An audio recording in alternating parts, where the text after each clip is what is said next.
Hey, hey, hey. Welcome to Jason is a Social Scientist by Mouth Daily. This is pill number 210. It's a really sad day for me. Somebody who's been a guest on the show before, Eileen Bauer, she's committed suicide, and like I said, she's been a guest on the show more than once. She's been a friend of mine for 2 or 3 years now, and it's just really sad. It's really sad. So, decided to keep going with Mr. Rogers because she was a big fan of it last night, and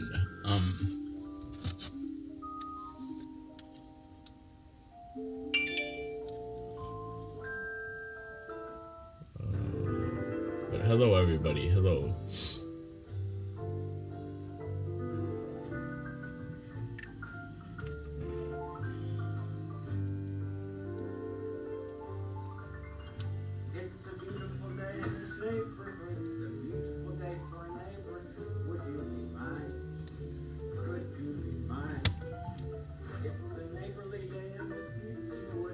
Hi, Angel Smith. Yeah, it really sucks. It really sucks. Thank you, Angel. No, it was like I was just looking at the comments from last night's show, and she made a comment less than 22 hours ago. Oh, her comment was something like that: how this show gives her a reason to live, and it gives me a reason to live. Oh.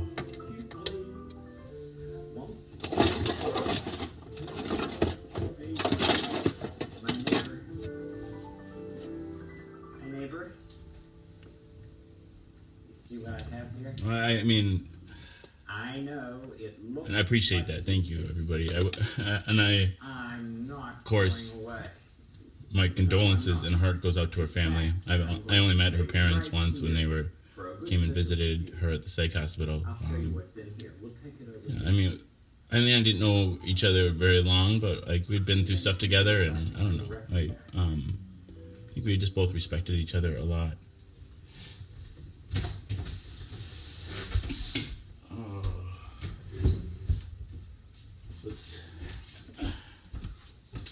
And one of the more fun things, besides mental illness that we had in common, I found out more recently, since she was on the show, that she likes weed, and so let's smoke a bowl in Eileen's honor. We're talking about Eileen Bauer. I posted the 2 shows that she had been on. She's been actually here in person, and I posted those on my timeline. They're the posts previous to this one. My name is Heide the 13th. Yes, and I like to speak and sing. Yeah, she committed suicide, Deborah. I assume it's suicide. I knew it was coming. Like I hoped that she'd changed her mind, but like I could, just the way she was, just hinting at it, I don't think. I'm not sure there's anything anybody could have done. I know she took one of the things that was really hard for her is another friend of hers that committed suicide. When I first met her, I think his name was Skyler. Her friend Skyler committed suicide. About a year before I had met her. And their son's name is Prince Tuesday. But I don't make Prince Tuesday talk. One of my neighbors. I mean, some people give signs, some people don't. I think it's like you never know. Like people say, oh, they like when people make attempts, they're just doing it for attention. Like I wonder sometimes, like the people who do eventually commit suicide successfully, did they always know that they were going to do it? Like I don't know. The difference between who does commit suicide and who doesn't, it's really hard. It's so hard to know. I did that too fast. I pressed the wrong button. Hello? Jamie. I don't know if you ever saw Hi, Eileen. it's Fred Rogers. She was here in person on the show a couple times, I've been and she was showing my frequently in the comments too. some of the puppets from the neighborhood of Make Believe, and I'd like to show them how you make Love you too, Prince Nate. Tuesday talk. All right. Okay. After a Yeah, little while. Good. Skylar. Well, I never knew Skylar either. He says that he's teaching a class in Italian for people. But it's something that really hurt her. Italian. So he'll come over after that. In the meantime, And this is to you, why Eileen, don't we make a puppet? along with my love. Yeah, I have an idea for doing that.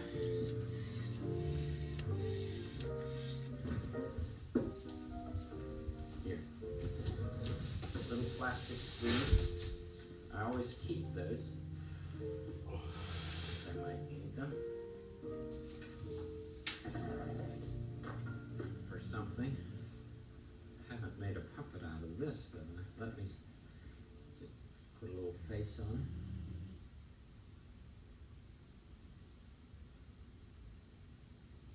Oh, that doesn't do very well with the crayon. Oh, I guess it's too smooth. Maybe I could...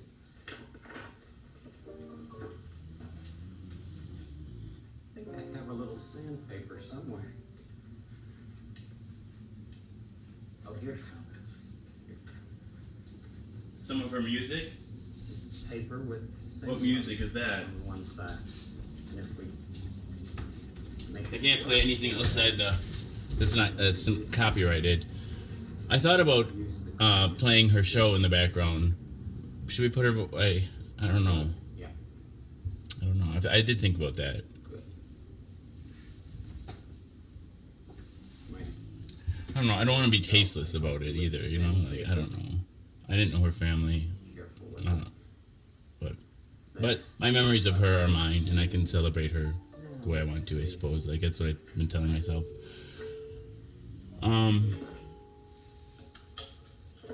This is Pip Boppet. She committed suicide. She was on the show last night. She wasn't on the show, but she was commenting on the show last night. And then I just got a message from Risa, and said, and she pointed me to Eileen's timeline. There's a bunch of things posted about her there.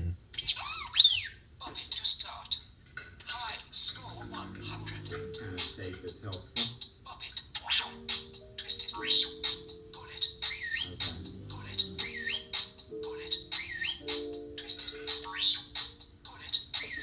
Okay, well, Good.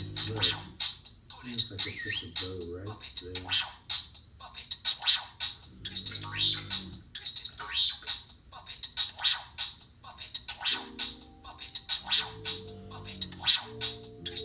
There you are. Okay, we've got ourselves a puppet. How about playing hide and seek? Put this away first. Do you ever make puppets? Or play with them? Alright, now hide.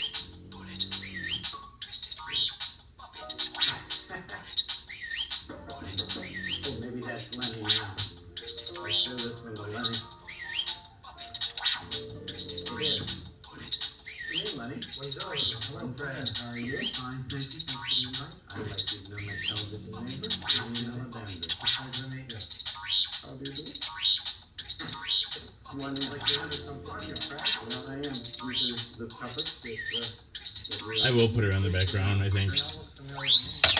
Mike, you have expelled yourself in score How 15-8. would you make them talk? Want to have an action? No. Maybe we could Bobby pretend to to start. with long red hair. Good. Che bella I'll just switch off for a while. Oh, what's that mean? Means it's a beautiful day in this neighborhood. Aha. Would you like to try to say it? Quelle bella. Che bella. Che bella.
The show.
I almost just skipped out on doing the show altogether. That was my first instinct. That's always my first instinct. It's just to run away and hide. I don't want to do it. I don't want to do it.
I don't know. You guys want to watch? What do you guys think? She's on. She was on twice. Oh, pill 170 or pill 196. Which one? Do you guys? Or is that just tasteless? I don't even know what to do. I don't know what to do. Oh, I know. I was gonna wear. She always wanted me to wear this hat. She likes the pink hat.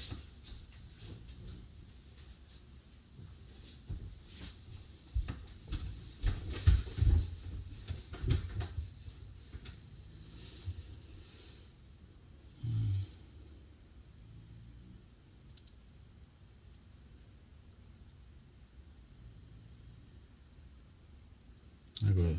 Oh, really? I heard that show. Special episode of Jason is a Social Scientist, Bimouth Daily. This is pill number 170. We have a special guest here in the echo chamber, Eileen. Hello, Eileen. Yeah, you're in there. Let's see. And now, so engaging the echo chamber. Let's do that first. Although we do have another voice here tonight, so it's not as important. Maybe instead of this, we'll just...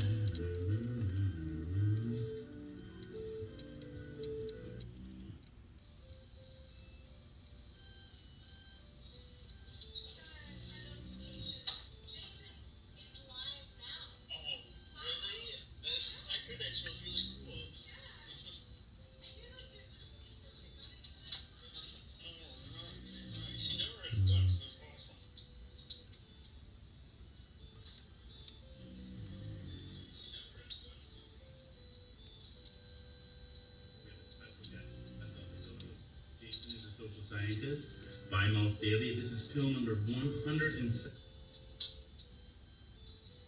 This is pill number 170. We have a special guest here in the echo chamber, Eileen. Hello, Eileen. Yeah, you're in there. Let's see. And now, so engaging the echo chamber. Let's do that first. Although we do have another voice here tonight, so it's not as important. Big show tonight. Big show. I've heard about all your views. Hey, this is Ray. I know you way more. I'm so glad to see you. Hey, Wasabi. I've been trying to share it in town. Good to see you, man. For whatever reason, I'm still in the group. I try to share it. Oh, really? I hear that show's really cool.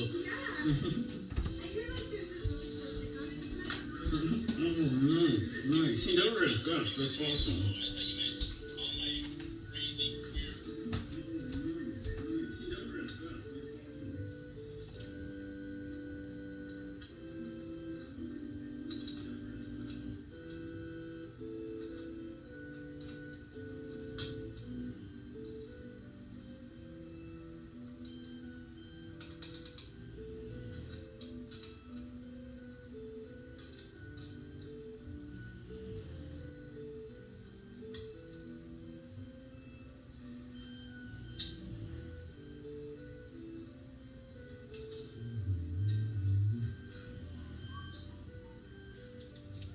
Big show tonight. Big show.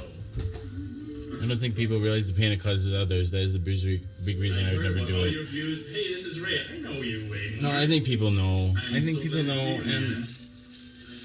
I really do want to share reduce it the in stigma town of lately, and thinking about for whatever suicide, reason, talking about I'm still in the suicide, group, but, like, I and try to share it. I don't think people should be shamed for having done committed suicide. I mean, I know it hurts the people around them. But I just think of the amount of pain that somebody must be in to be able to. All my I mean, suicide is not an easy thing to do. Sometimes, I often wish that I was dead. I do. When I heard about Eileen having committed suicide, it's like, boy, I wish I was dead. You want to hit a couple of things at the head? You know, like,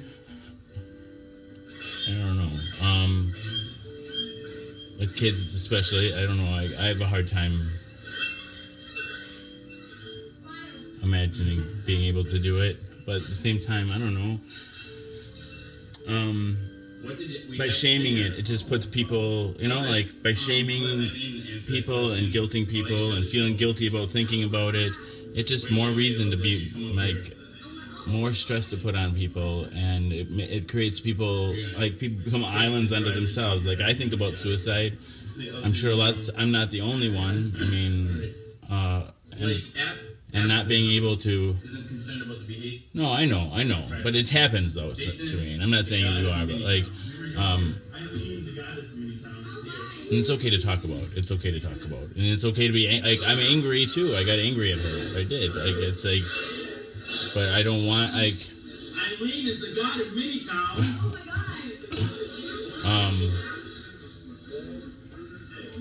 Yeah, I don't know what to say. There's no right or wrong way to feel.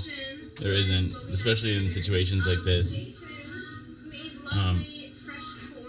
And I can, like, it feels like a selfish thing, but I think it's people just want to escape. I know I don't think it's selfish either, but I think it feels selfish. But I don't know. But then my other thought on that is that maybe it's more selfish for people to expect people to live. The amount of pain that people are in, you know, like, I don't know. Oh, it's definitely all of my friends. No, I shared it to a couple group chats, you know. This is why I'm down with disco. You know what? Me too. Mm-hmm. Me too. Nice. Hi, Zach.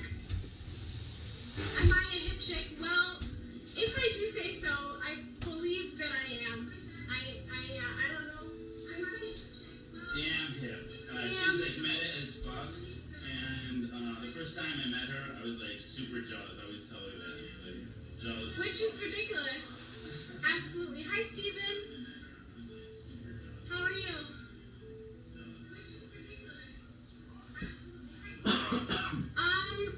I personally do not like anal. But yeah, I mean, to each their own. Am I right? Sarah is a dirty bird, I'll tell you. Yeah. Just right off the bat, it's 11:10 p.m. here, and we're getting right down to it. This is by now a deal that people are just used to talking about dirty shit here. So. Steven said Well, that I think it's tragic. I think suicide is tragic. But I just don't think it's good to beat up on people, and Me too. and I think it's dangerous for the people that are left alive, because like if suicide is such a awful thing to even talk about, then people don't talk about it, and then they're left alone in their pain, and it's just even worse. Nicole, I am 19. Oh, you're good with analogies. Thank you for everybody about for your thoughts and Socks. Yes, that's prayers right. and good wishes. Oh, hi Sarah. Well, thank you. Eileen and her family. I don't know. Yeah. It's a great. Like it's. I don't know. It's not. Right? You know, like,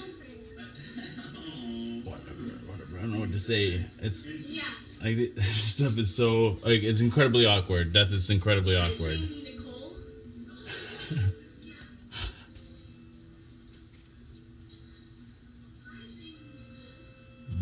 Oh my god, I just got it. Not analogy, analogy, like biology, but with anal. Wild. It. I think it is good to talk. It's like that's what this show is about. Like I mean, is about reducing stigma, and suicide and suicidal ideation are one of the big ones that I'd like to talk about. I don't like that it hits this close to home, though. I don't like that it hits this close to home. Eileen's definitely the closest person to me that's ever committed suicide. And it's just so weird that she was I was just standing here 24 hours ago, just like this, talking to her.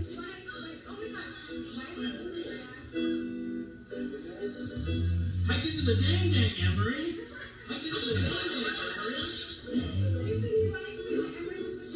So I guess I'm gonna get the music out. I think I just carry on, right? That's what we're gonna do tonight. We're gonna carry on. I don't know. I really did want to just skip the show, and then I thought about just doing like a real quick show. James Croft says, happy to the dang dang. I think no, it's important to keep going. We won't forget, but we're gonna keep moving. Keep moving. You wandered into the echo chamber here with your friend Eileen, who I'm promote with. She's amazing. What? And so the show is it's simple premise, really. I take this medication. Oh, and the other thing is This pill I don't know. live on the day. I take that pill live. And I don't think that I certainly hope that I never kill myself. I mean, I still have chronic suicidal ideation. It's a symptom I have. It's chronic suicidal ideation. This Triamet. And Once a day pill containing 3 medications.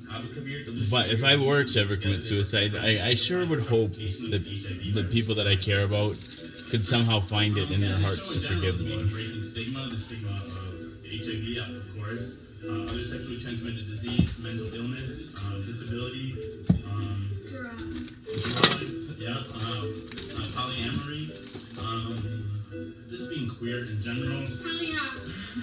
I gotta say, shout out to my friend Sarah, my favorite meme in this whole world.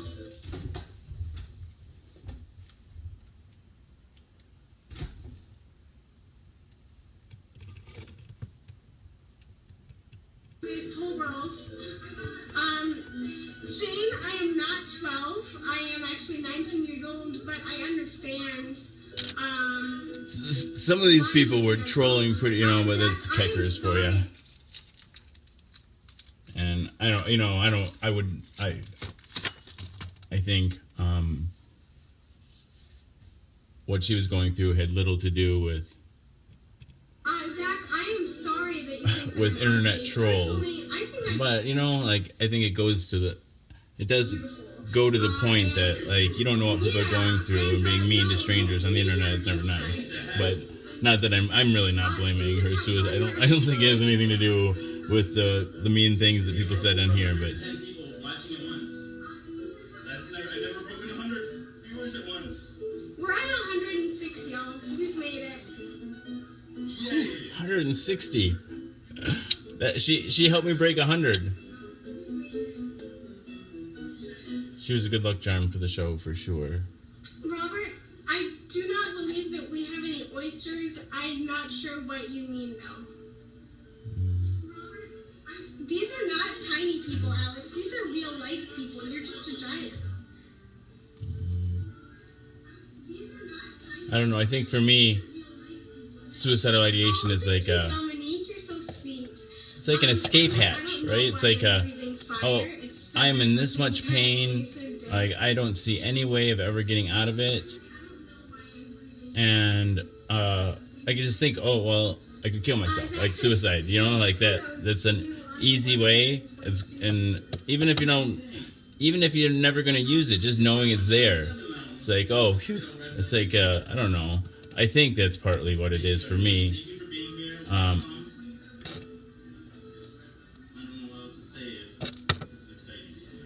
Dylan wants to know why you take the medication. So, Dylan? I have HIV, and the Triumac contains 3 medications that are antiretroviral, so I don't get AIDS, I guess, basically. And to protect the people around me, because when I take my medication and my viral load is undetectable, I can't give it to other people. I'm not contagious. I protect the people I care about. I protect my sexual partners. Jason, I am just blocking you. I don't know how to amend this situation. Step back down. I want you to step back. You can block me too. I don't need to back you. I think you're probably. Oh, that's so much better. That's probably why I have more views than normal, because my face doesn't scare out more.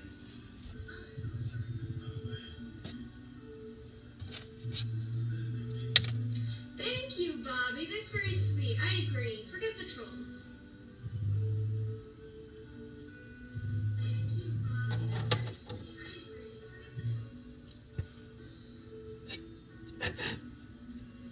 I am not familiar with the girl that you speak of, but thank you for... Kenneth, I did just shoot fire on my face. Also, to your I'm previous sorry, comment, Tiffany. I It's a was sad day giant, for sure. But now I'm normal size.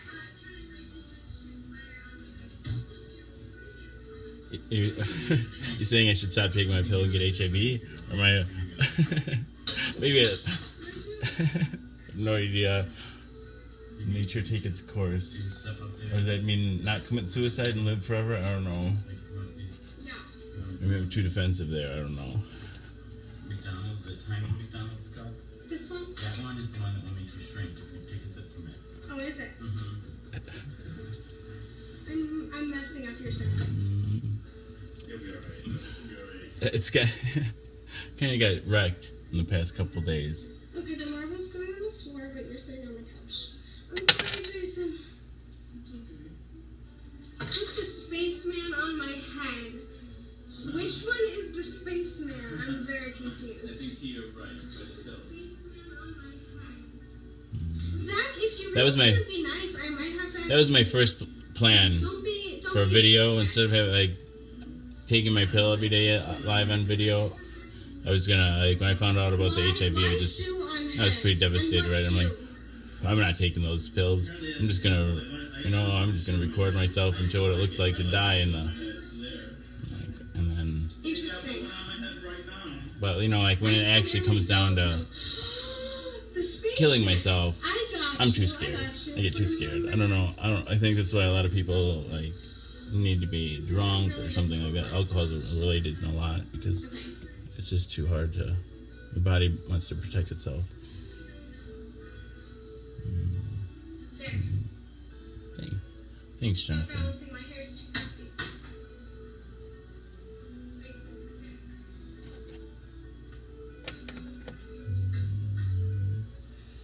okay. Eileen gave me What Give me is this little what's plant. the most sentimental thing you've lost? put that up.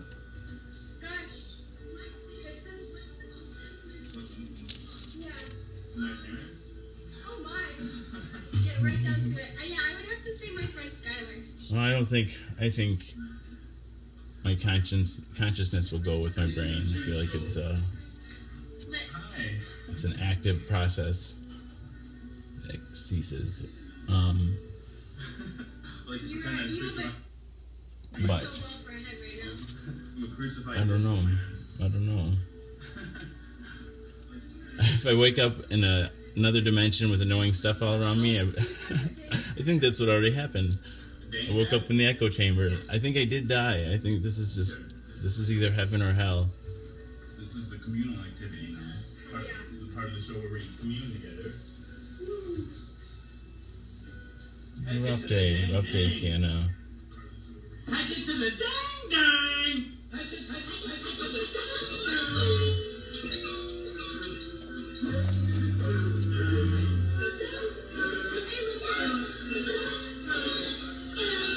What I meant by letting Mother Nature take its course, I mean, you know how things are going bad and all of a sudden something great comes along? Yeah, like that, I mean, that's,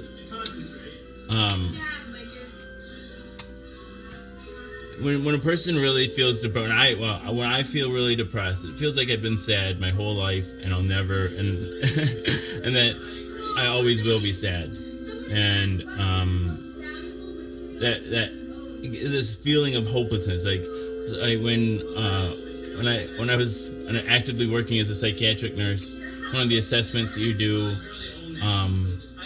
I would do is, like, every time I work with a patient, every shift, they get asked, could you rate hopelessness on a scale of 0 to 10?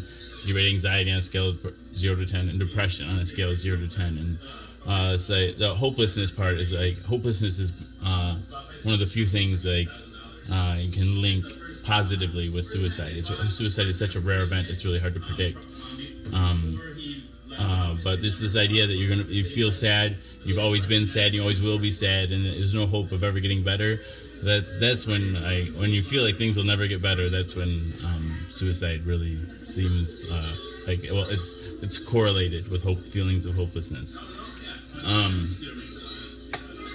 Yeah, and depression's tricky like that because it makes it feel like it's and if you know, like what you're, to your point, is it Alberto?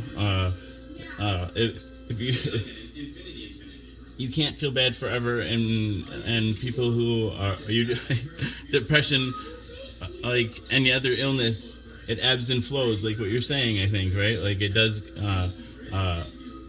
like if you have any other sort of illness, like it follows another, you know, it gets better and worse, or worse and better, and then I don't know. My point is that, like, yeah, if you wait long enough, like, you'd probably be glad you didn't kill yourself.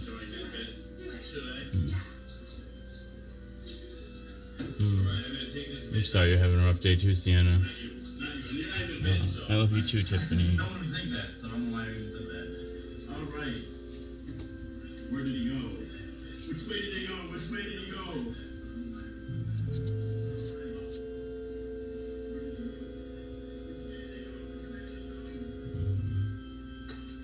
Sorry to jump to cagey tonight or something. I'm sorry, Alberto.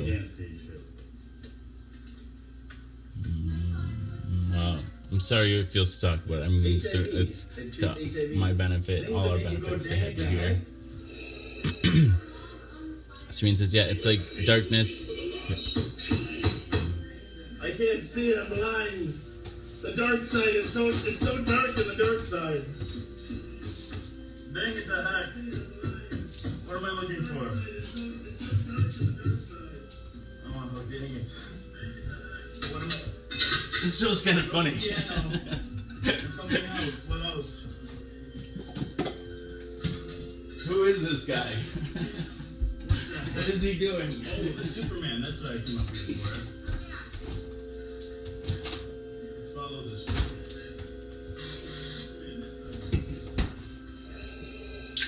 To make you go. You should wear that in traffic. Oh, nice, Tyler. That's cute. Whee!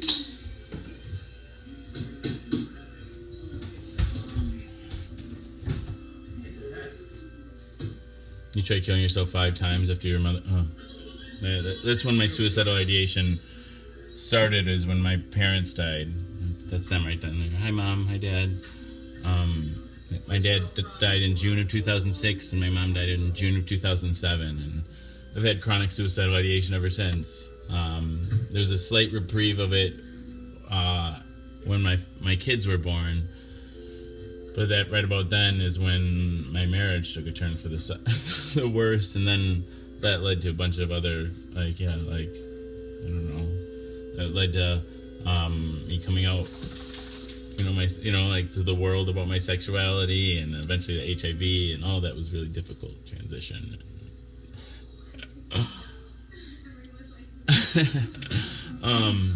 I'm sorry about your mother.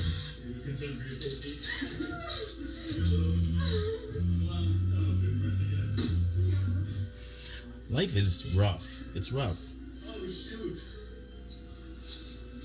What happened? Oh no, that is the trash. I know. Where's the hat? Where's the hat? We're having hat soup tonight. Dang it, the heck?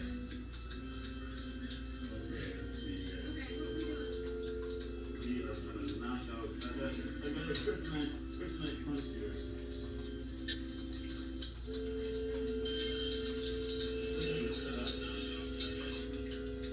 I think I agree, Alberta. We should look.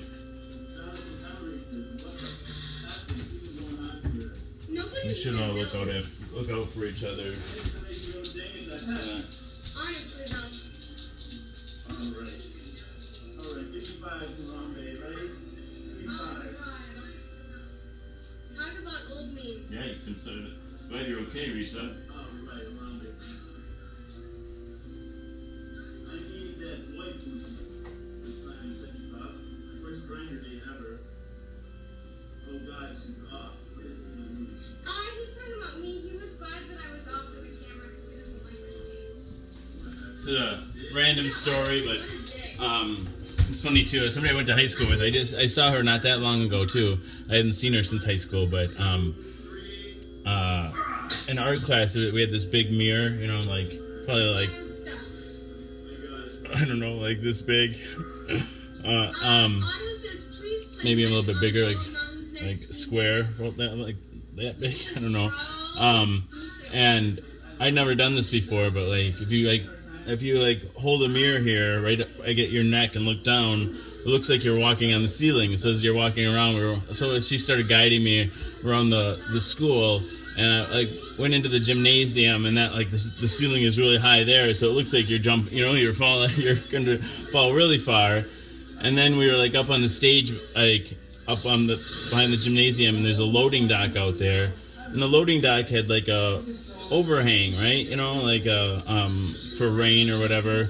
And so it looked like even though we were outside, it had a roof over it, like a porch roof or whatever. And I walked up to the edge, and I think she tried to kill me. I don't know. But she said it was okay to go, and it was 5-foot drop, and I had this huge piece of glass. Luckily, the wall was right there, and I landed, and I didn't get hurt at all, and the mirrors was still I swear I could have died that day though. But I like it. It's a good change. It's a good change. Love you too, Coffer. Thanks for being here. I've been there. I got shot in the eye.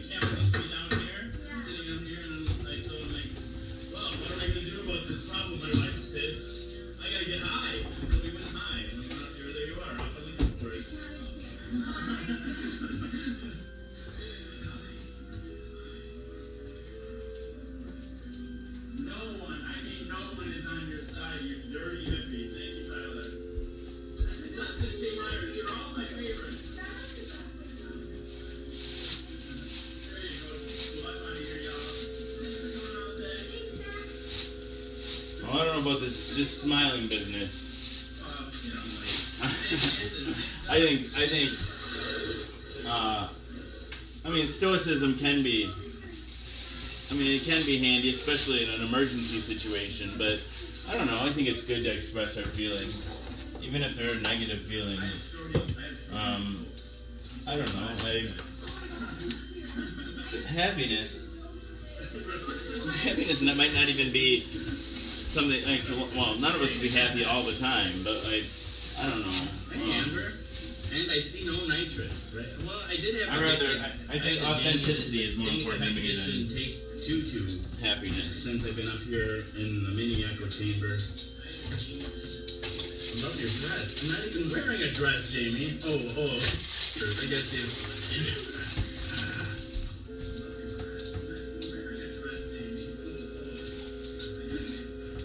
I'm just picking up a little bit here. And then I'm gonna. What am I gonna do? Get the music out, or the keyboard out. Oh my god, it's so messy in here.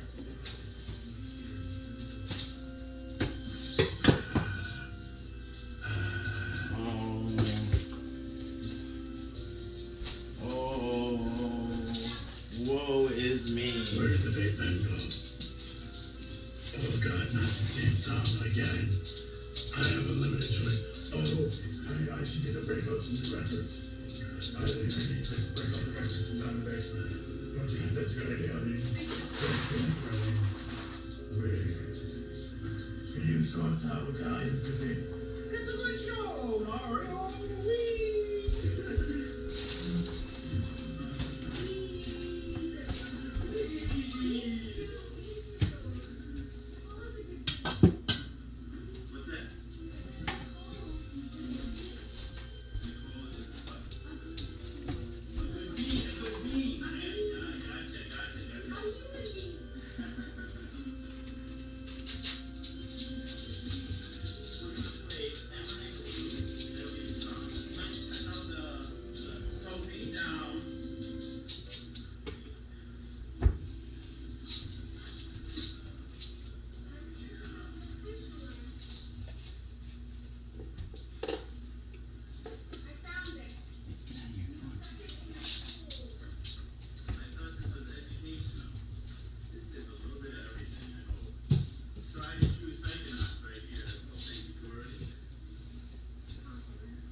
Sorry guys.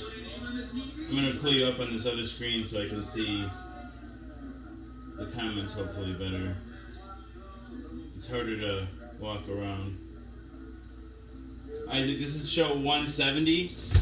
This is the first show that Eileen was on.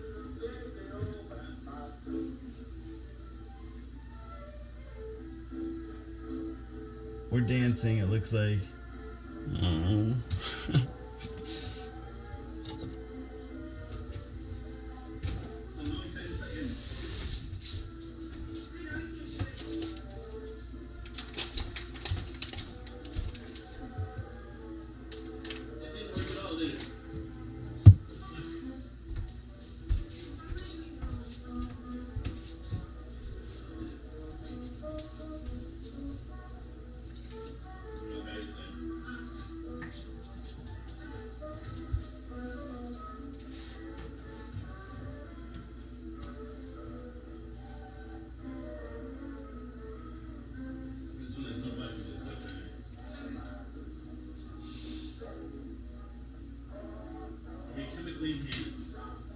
I've had, like, a glass of wine,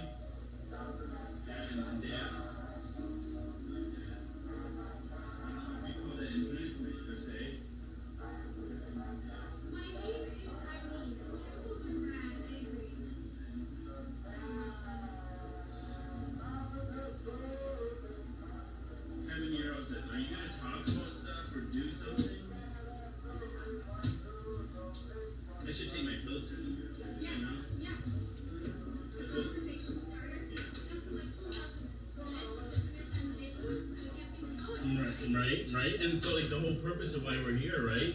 It's the whole that's the whole reason everybody builds a little mini living room and broadcasts themselves swallowing their medication. Like, what's the point of taking pills if you're not going to do it live?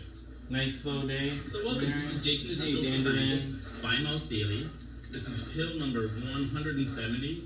You mind lifting just lift the needle off of there? You mind lifting the needle off of there? Just lift it up and then flip it over. I did get tiny fan. Thanks. Austin. I missed the question, Mr. Matt. Can you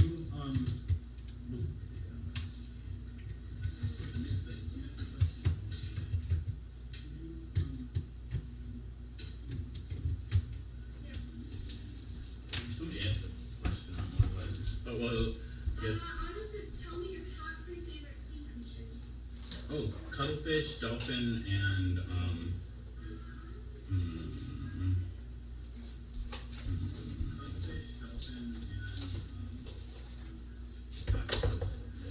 Seahorse, Jason. Seahorse. Octopi are pretty cool. So are those things in the bottom of the ocean that you see in Finding Nemo that have the little like light behind them. oh yeah, like I don't know, they're like little fishermen. David, my name is Eileen.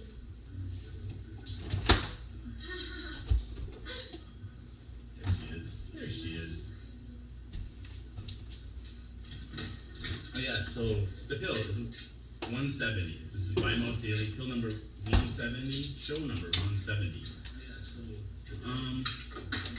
Yeah, it's a once-a-day pill containing 3 medications: abacavir, dolutegravir, and lamivudine. Heck it to the darn Replication of the HIV virus within the system.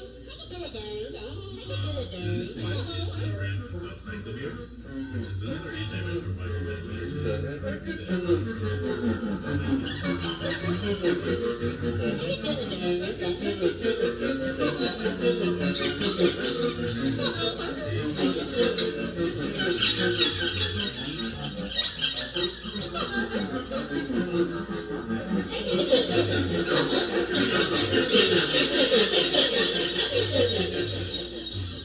When used in lower doses, is used as a mood stabilizer.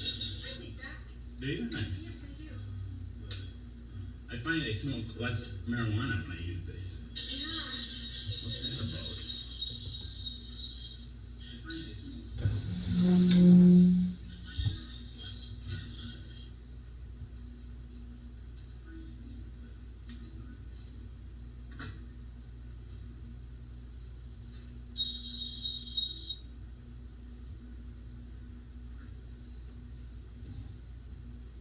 One O mean no ho now. Part 1 mean not rap. It's confusing. But I don't mind being confused. Okay, let's see. Pill number 170. Down the hatch. I am a robot. Down the hatch. I missed it, Dabbler. I missed it. I prefer to inject marijuanas. Palindromes. Oh, palindrome I. Lizzie! Hi, palindrome I. Lizzie's here? Lizzie Lynch. You know her? No, she's from my school, but she's super cool. I gave her a gift earlier today that was this HC molecule necklace. Nice. I know.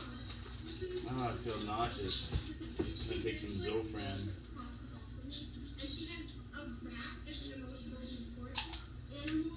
She's not related to David Lynch, is she? No. We were Lizzie Lynch is super cool. Lizzie Lynch is super cool. Oh, wait. Lizzie Lynch is meta as fuck. Dabbler says that he was Yeah, I heard. I caught that. I palindrome I. Oh, I caught his comment. What? That's him saying. This is the first. It's pill 170. Well, you saw the the post, Tiffany. But one pill 170 and pill 196.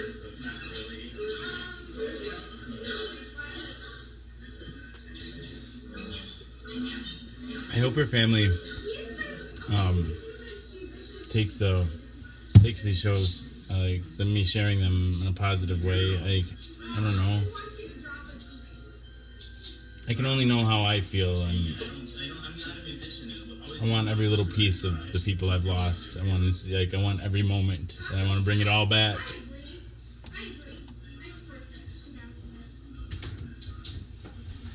Eileen!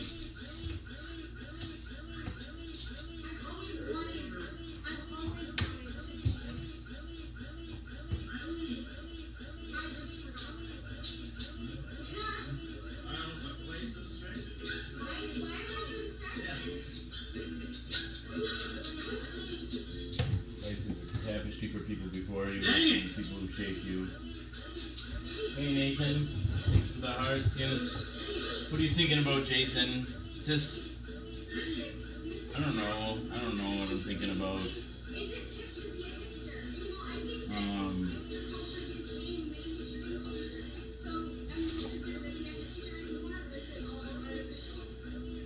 I guess I always feel selfish when I feel sad, I guess. Like my definition of like a hipster is somebody who's like I don't know. I really, right now, I guess that's what I'm thinking about mostly. I just don't. I don't want to cause pain to her family right now, and I hope, you know, like, I hope I'm not, like, awesome style, okay, so I like to think that, I don't know, that my presence in her life wasn't a negative thing. I mean, how could it be? I'm HIV positive. I'm positive. I bring positivity everywhere I go. No, I don't know. Just because I don't know her family, and you know, I only met her through the psychiatric hospital, and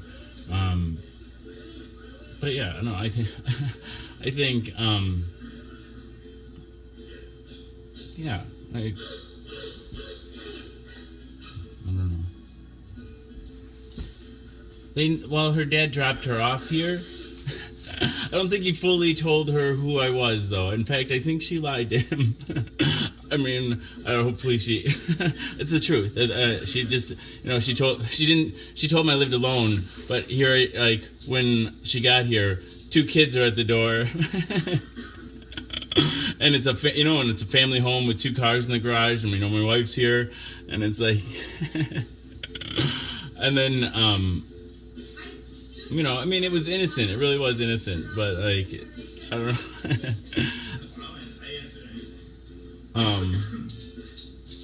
No, I was a patient there too. That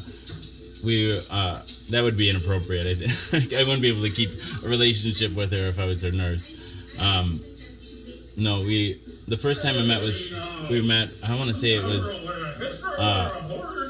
was close to 3 years ago, probably now, and we were both in this partial psychiatric PHP partial hospitalization program. Basically, it's like 6 hours of group therapy a day, like the same amount of programming you get in the hospital, except you go home to sleep at night. And so we were in that together. You know, like, I don't know, our hospitalizations overlapped by a week or 2, and so we spent and then we hadn't seen each other again until a little over a year ago. We were both at UW inpatient psychiatric hospital, and so we just happened to I guess we had mental health crises at the same time, and then and the second time we were patients together. No, hey, go down, Sophie, go down, Sophie. The Notebook.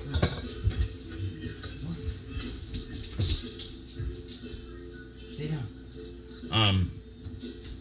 Then we became Facebook friends, and I don't have the little and then she came over twice to do the show. Why would you do that? Yeah, she was 19.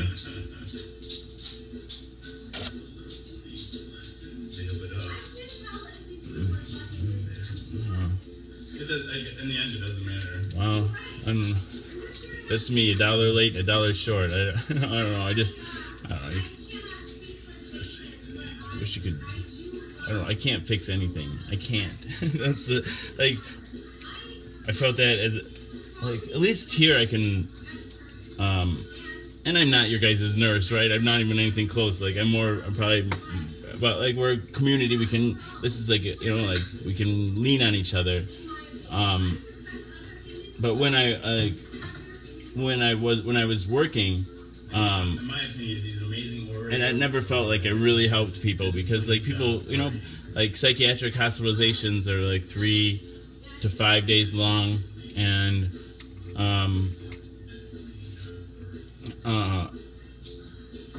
so people would come in. And I get to work with them maybe once or twice, 3 times at the, and I don't know. Then they go back out in the world. I never see what happens to them. I know, and I didn't really give them the tools or anything that they could like to make any long-term changes. Like I don't know. It's more like a Band-Aid, and I don't know really. If I did help people, I didn't know it, and I don't know. You could do a better job fixing it. But I don't know. At least here I get to build relationships with people. I guess I don't know.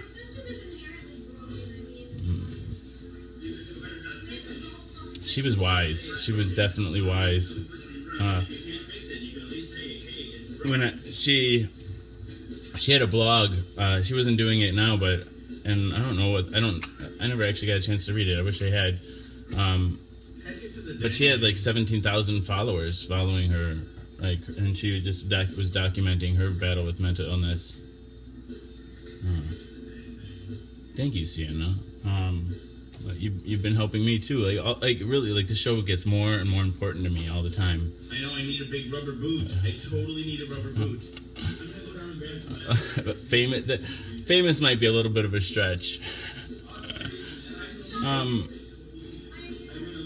more of a cult leader.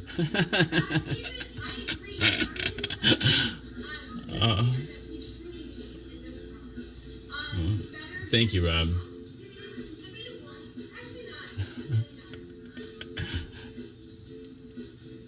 I don't know. I like having her voice go in the background. What do you want me to speak about? I am speaking. I'm going to actually share the show and get more people here. Like, turn it into a party. Let's put on a record first. A record. I just had the friggin' needles. Where did they go? My name is Eileen, and I'm a friend of Jason's. And Jason just randomly took Facebook.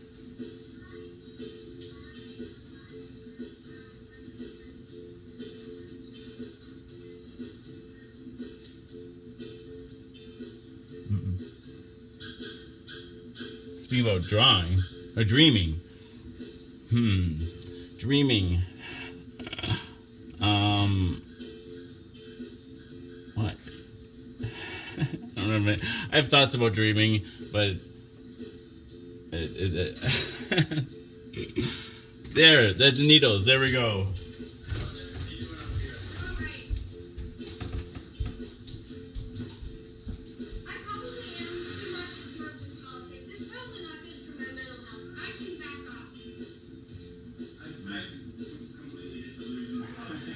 Hey, Rob, I didn't give you HIV. That was not me. I didn't make you positive. I'm just kidding. I'm kidding. It's a joke. Oh, thank you, Rob. Thank you. Rob, that's... I'm with Robert F. Kennedy. He said a revolution is coming. What is it? Yeah, basically we only perfect his character. That's true. I agree with Mystic Mac. Fuck insurance premiums. That bottle of pills sitting up there, Trimax.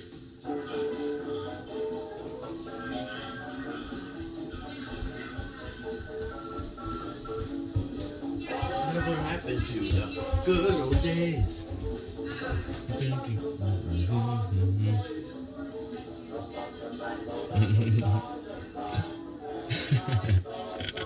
I always take those cheap positive jokes.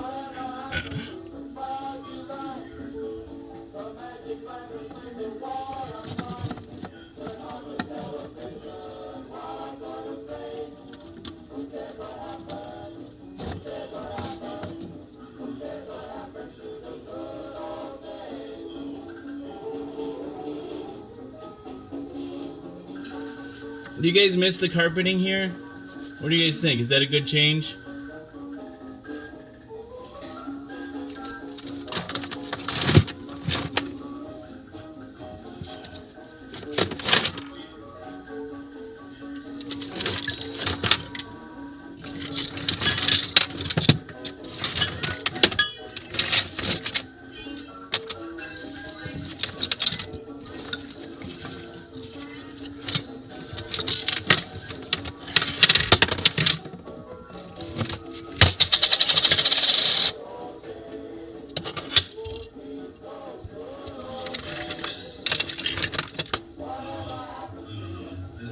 All this, except for Eileen, who's a person. All the rest of it, all the rest of it is dealt in this little right here. This is a show. It's simple. You take medication, you take a look at face.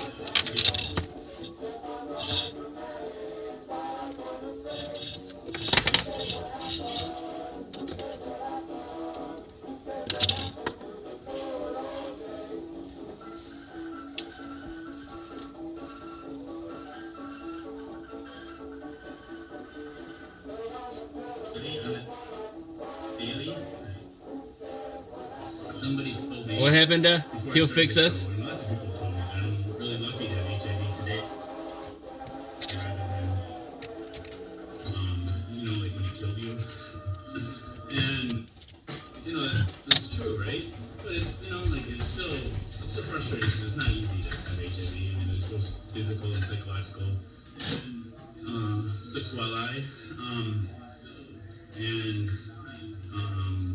So I just decided, you know, and I just would hear that a lot, that it's easy. So I thought I would just document what it's like to have HIV in the 21st century.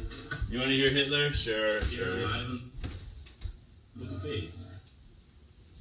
And it's also about embracing stigma. I know it's difficult to access for some people, but Justin, I hope doctors have made you aware of there's a cure for Hep C. Sorry, I have to make sure. And you know, it's not the same thing, but no two people experience anything this is the same thing. Even if it was HIV, your HIV would be different. Your experience with HIV would be different than mine. And Sexually transmitted disease, I don't know, like everybody's pain and suffering is real. Not like to compare, like it's impossible to even compare two people suffering. Everybody's is real, and like bisexuality, polyamory. paper cut is Just, what's that? Justin says, I have Hep C, not the same, but not fun. No, Hey, what are you doing? I think it's important to note that Hep C is not sexually transmitted. I think a lot of people think that, and that adds to the stigma of hepatitis C, because, you know, sexually transmitted means it's dirty and gross. But also, I think it's important to bring it up that Hep C is curable. Talk to your doctor. Everybody's got real pain, I think. I think everybody, that's fair to say. I think everybody's. And. Yeah, I don't know. It doesn't exist anymore, technically, I guess. Yeah, no, it's included under autism spectrum. And You've been clean about what now? strategies, right? I mean, that's what you did. There's not a lot of good meds for autism, I don't think. I don't know. I'm not. Yeah, supportive environments, not stigma. Right? Like there are some schools that have really terrible special programs in there, so I'm really hoping they get them. You know, it's working. Hitler did a lot wrong, actually, Benji, but I don't know. I guess you probably won't believe me. If I put a shoe on my head, would you believe me?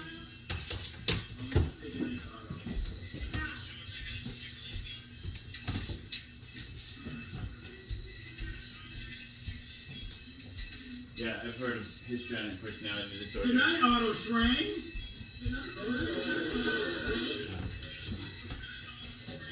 I don't even know if they still use that.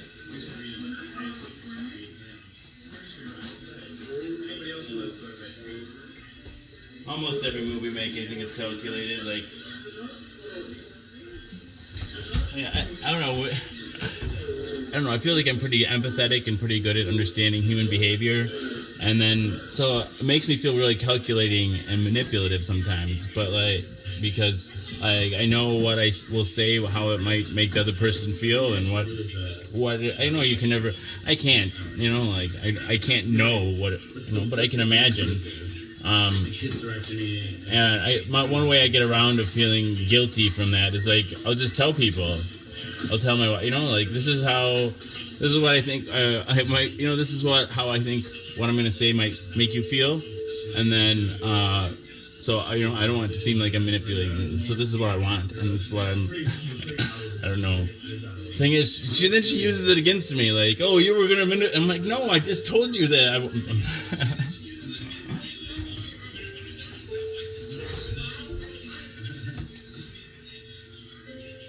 Welcome back. I enjoy your presence. Even you were here at the beginning too. I've never seen that movie. Little Polly Flinders. Little Polly Flinders sat among the cinders, warming her pretty little toes.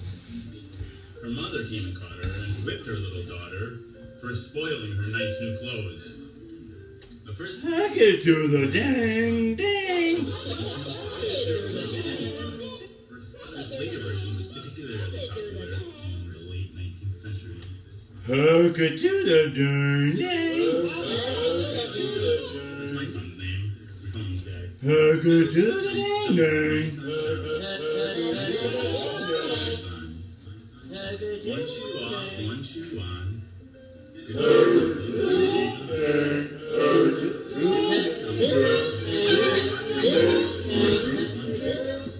One authority states that it might be surmised that John went to bed fuddled, and not from eating dumplings. The rhyme was a favorite of Charles. And once again, now it's time to run once again to dig the show. We have come again to the time to dang it. Please dang the show with peanut oil. Dang it to my mother, well she's dead now. Dang it to your mother's timeline and your father's timeline. Dang it to your sister's timeline. It's possible that it is the rarity of the extravagant language used in ancient in medieval ecclesiastic you're in the Discordian society. Some synagogues during the first day of Pentecost. Where else? Could we with the Art ocean club fill? and Were the skies of parchment made? the absurdist and association. The Grand contains passages using the same Where else and where else and There are many where else parallels in the and books on where else Germany, and Serbia, where else Albania, Italy, and and Greece. where else and where else. We shall go to the absurdist and life is next. Where we'll go and we'll go there next. And we'll go there, we'll go there, we'll go there right now. Yes indeed, that's where we'll go. That's where we'll go.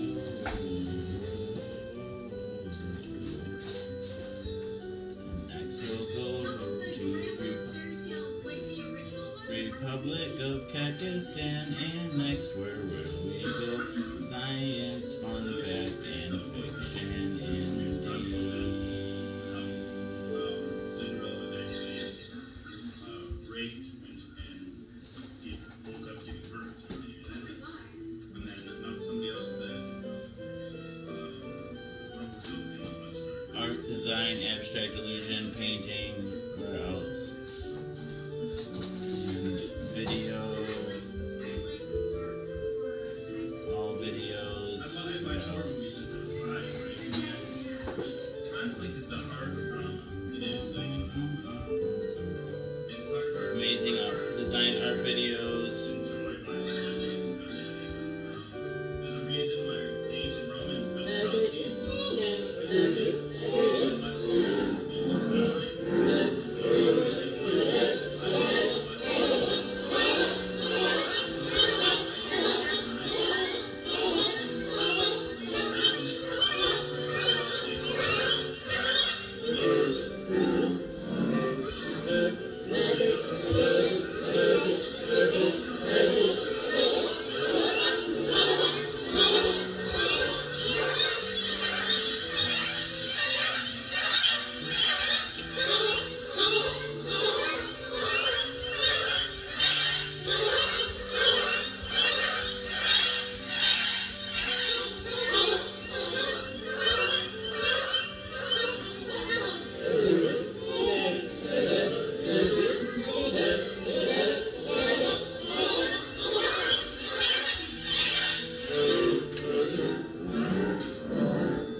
Fear is fear itself. Nameless, unreasoning, unjustified terror, which paralyzes.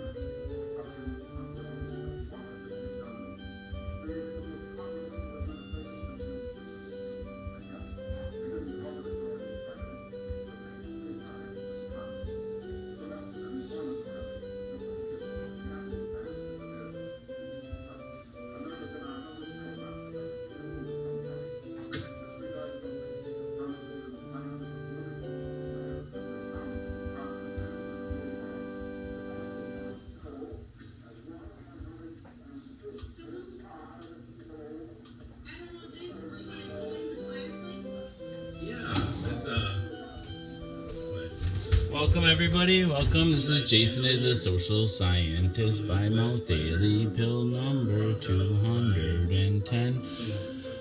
This show is a sad one. It's dedicated to my friend Eileen Bauer, who has been a guest on this show. She's playing on this episode right here and on right here.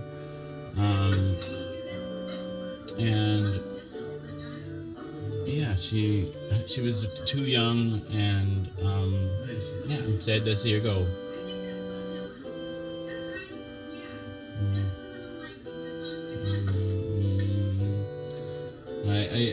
Yeah, people keep sharing the show if you like.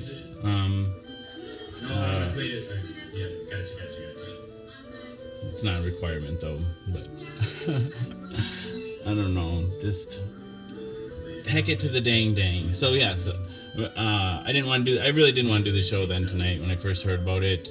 I just seen her last night. I didn't see her in person, but she was commenting, watching the show last night. And I don't know, it's I don't know what to do with these feelings.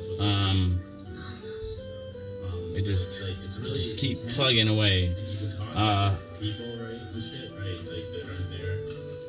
don't know. She said the show was important to her, and she was important to me, and so we're here. We're going to keep doing the show. We're going to keep spreading the message, make awareness about stigmatized issues, things like suicide. And a lot more people think about suicide than talk about it. It's really ridiculed and shamed in this society. How could they do that to their family? How could they do that to their children? How could they do that to their well, they're in a lot of pain. That's how they did it.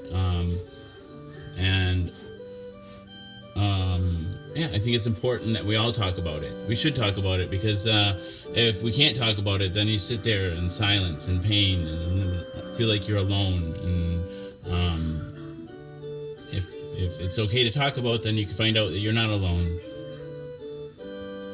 I need an Asian girlfriend, you think? Talk about the fun you had with her. Yeah, well, one thing we loved in common, I just found out about it more recently, that we both love to smoke weed together. I don't know. We just, like, our friendship was pretty new, right? Like, and, but we'd been through things together, right? Like, we'd both been in the psychiatric hospital. I met her in the psychiatric hospital. Like, we're unlikely friends. I'm 38. She was 19.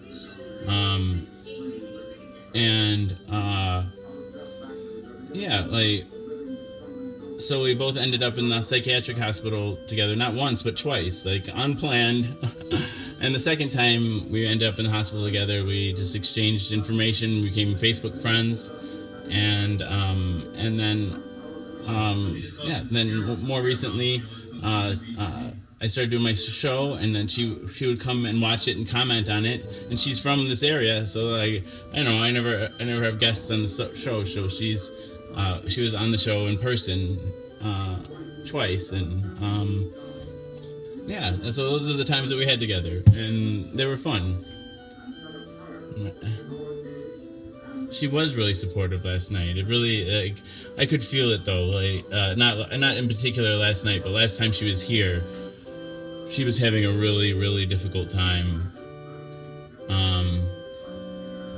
Dang it. Let's smoke a bowl. Let's lighten things up a little bit. Guests, Jem says, good morning. Hope you are well. Happy Friday, hon. Thank you. It's been a rough day, but I hope you're doing well, too. I hope you're doing well. Tiffany says, I've been to the psych hospital 17 times. I've been 5 times. Well, I've been to the psych hospital a lot more than that, because I worked on one as a registered nurse and a board-certified psychiatric nurse for 12 years. Now I've been off work since November, and I don't know, I was on and off short-term disability for close to 3 years before that. I took the HIV really hard, and also just coming out as bisexual, and yeah, all that shit. I ended up a patient, not just a nurse, and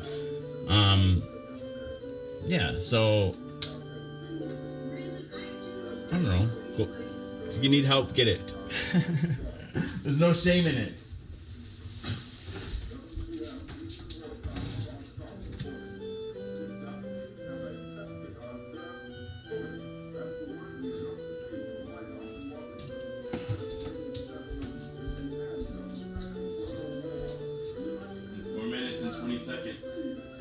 I've OD'd 3 times, knocked out for 8 hours, woke up to paramedics 7 times. I'm playing.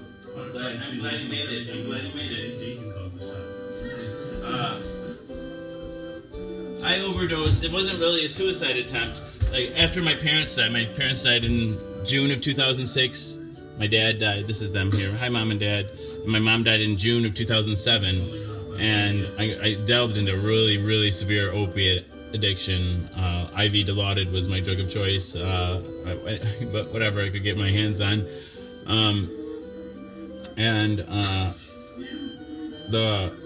The most I had ever done, like, I've been off opiates since 2010, off of Suboxone since 2011. But I remember one time passing out with a needle still in my arm after doing 50 milligrams of Dilaudid. This is before I had kids. It was after my parents had died. Sometimes I still wish I died that day. I wish I hadn't woken up. Because, like, I don't know, like, I think my wife could have moved on, and I don't know, it would have been an accident or whatever, but, like, it was back then I had more of a death wish, just kind of passive. Like I would just say, I wish I was dead. I wish I was dead. I wish I was dead. It was just this mantra. I would, after my mom died, especially, like it would just be this track. I wish I was dead. I wish I was dead. I wish I was dead. And I took 3 months off work after my mom died, and I spent almost that whole 3 months in bed, fucked up on opiates, and really it didn't really do anything to be off that work. It just avoided. I don't know. And then when I came down with HIV is when my mantras changed from I wish I was dead, I wish I was dead, I'm gonna kill myself, I'm gonna kill myself, I'm gonna kill myself, I'm gonna kill myself. And I don't know. Just like this. And like I was saying earlier, sometimes I think it's just like I have chronic suicidal ideation, but I think it's just like I don't think I'll ever actually do it. I hope I don't do it. But it's something, I can't control my thoughts all the time. And I don't know. Like I said, I think there must be some reason I do it, right? I get something out of it. So I think it's a coping mechanism of some sort. I tried to describe it earlier as like an escape hatch that I know is there. Like I know it's all like if things get too bad, I can always like that. You can always die. Like is that? And it's not just knowing that like that it's not like it's not completely. That you have some control in the situation. If you really want it out, you could be out. Like that concept, I think, is no, I'm not going to. I'm not going to kill myself. But that's why it's important to be able to talk about, though. Like it's because I'm not the only one that thinks about it. I'm not the only one that feels that way. And by being able to talk about it, I can show other people that they're not alone in thinking those thoughts. And feeling not alone is really a good feeling. Like if you feel,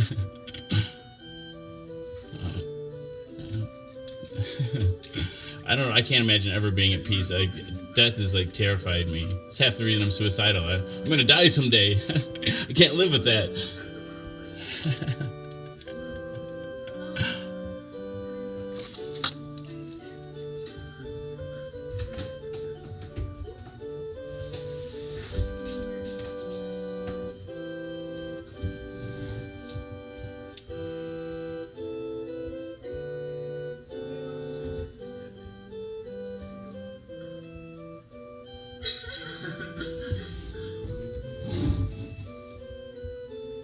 Just gonna pack a bowl here quick.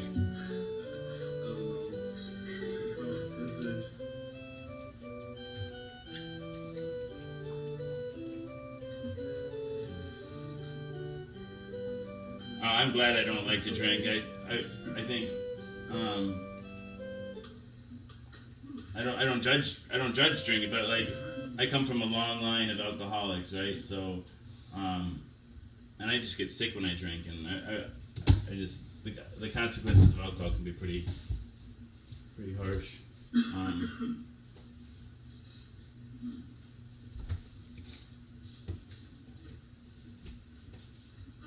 says I could watch you guys forever.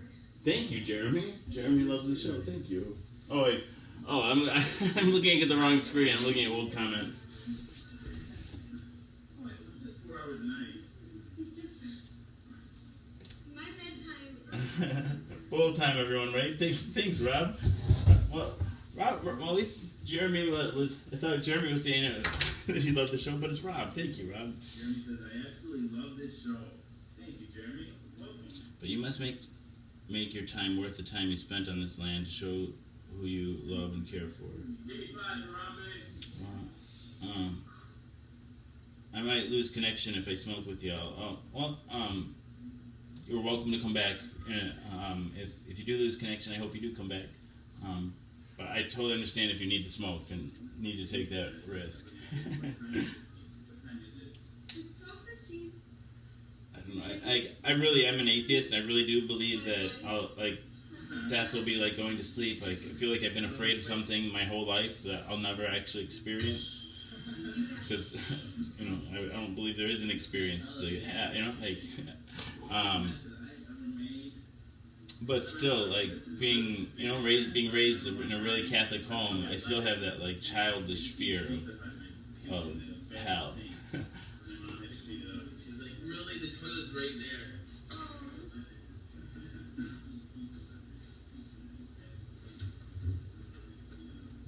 I do love you, Risa. You don't need to remind me of that.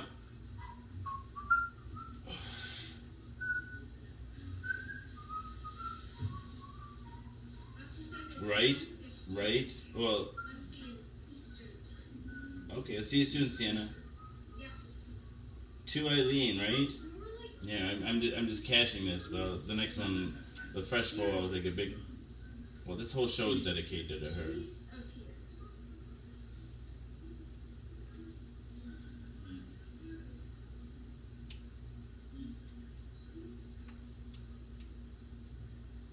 Eileen, don't go! Hmm. Eileen, don't go! Good to see you in echo chamber forever. Supposed to be a happy face.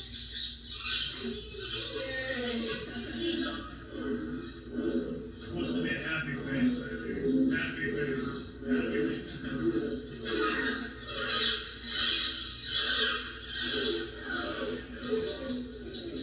Brian hints at the unit speed fire, or am I tripping? As if the two are mutually exclusive. No. Yeah, thank you. To Eileen. Say goodbye to Eileen, everybody. Yeah, I think fear is really about, like, or acid is fear is one of the fundamental parts of it. I think it's just because she's leaving.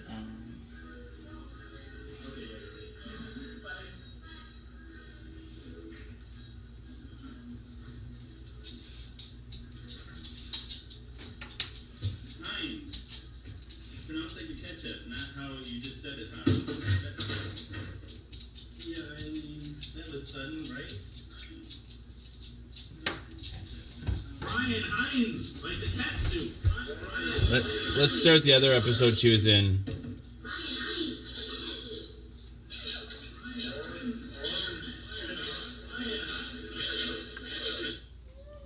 What's wrong, Sophie? Jason is a Socials. Hey, welcome to Jason is a Socials. Scientist, by mouth daily. Pill number 197. Getting into hack. Almost at 200. And I'm really excited about a new addition to the show. Look at, I got an AIDS phone. It's an AIDS phone. It's perfect for the show, right? Don't you think? It's a 7 plus, so it means it's like I got a big screen TV in the echo chamber, the little echo chamber. Dang it, the heck, right?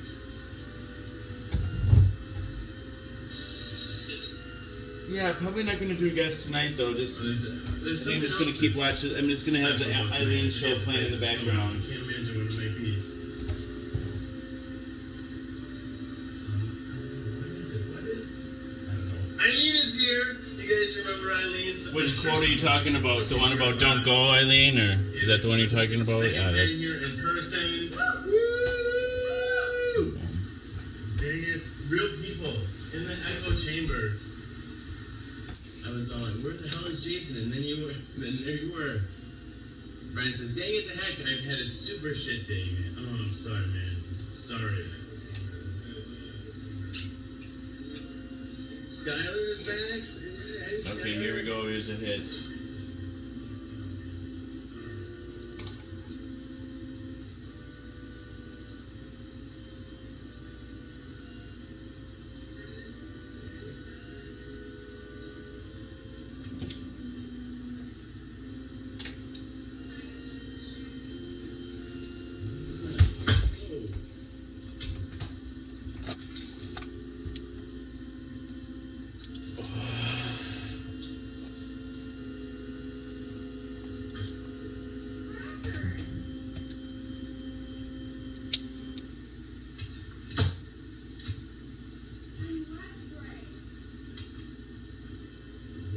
is here.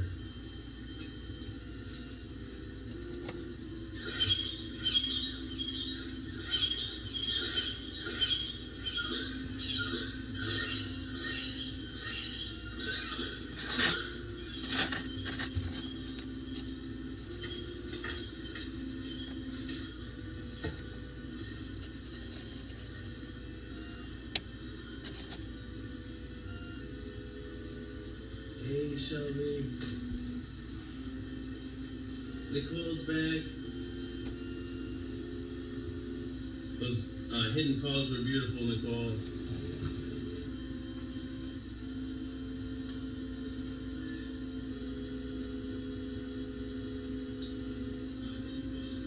Yeah, this show is dedicated to Eileen. She was on two different shows in person, and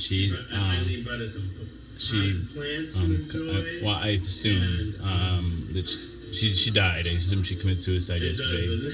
She just was commenting on broadcast. She just friended a few people that watch the show regularly.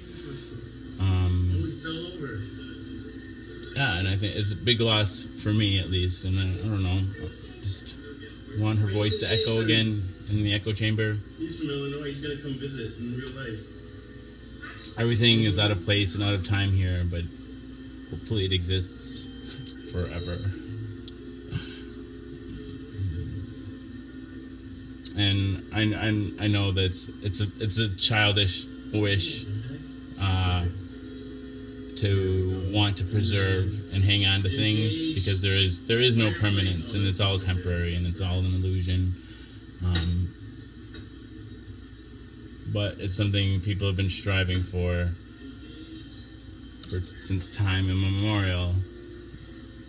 This show is also the proverbial fountain of youth. It's mine and all of yours, as your names scroll across the screen. As long as the tube of you and the book of face can continue, I don't know. But none of that is permanent either. It's all an illusion. Okay, here we go. We're getting there. This shit's lit. That's right. Thanks, Meeky Meek. It's good to see you. And now, without further ado, let's bring Eileen up here, and I'm going to dang the show while There she is. She entertains you, or you entertain her. You guys better not be boring. She's supposed to be right back. Of course I miss you, Carter.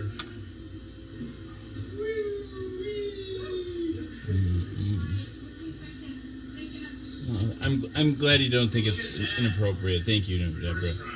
Athleticism. Hello. So, got Jason in here. Alright, so I guess Jason introduced me, but if you missed it, I am Eileen, and I am very, very happy to be on the show tonight. And yes, if you have questions, you may ask them. Hello, Skylar. Hello.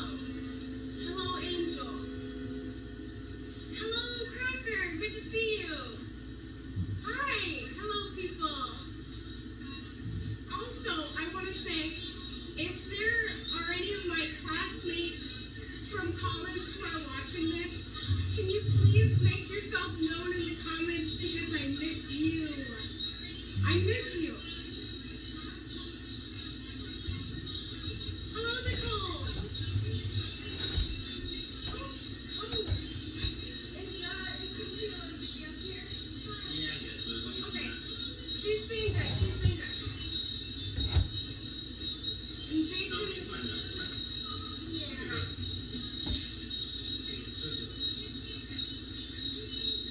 Yeah, how are you guys tonight? Doing well, I hope. feedback and all things. I'm doing alright. I'm just about to dang the show. I'll get out the master dang list. The master dang list. It fluctuates in size and color.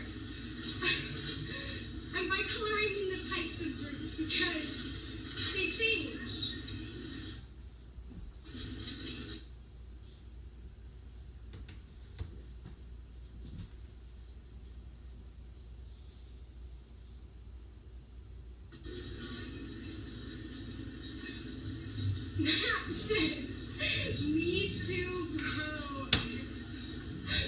too. Oh, it's been like over.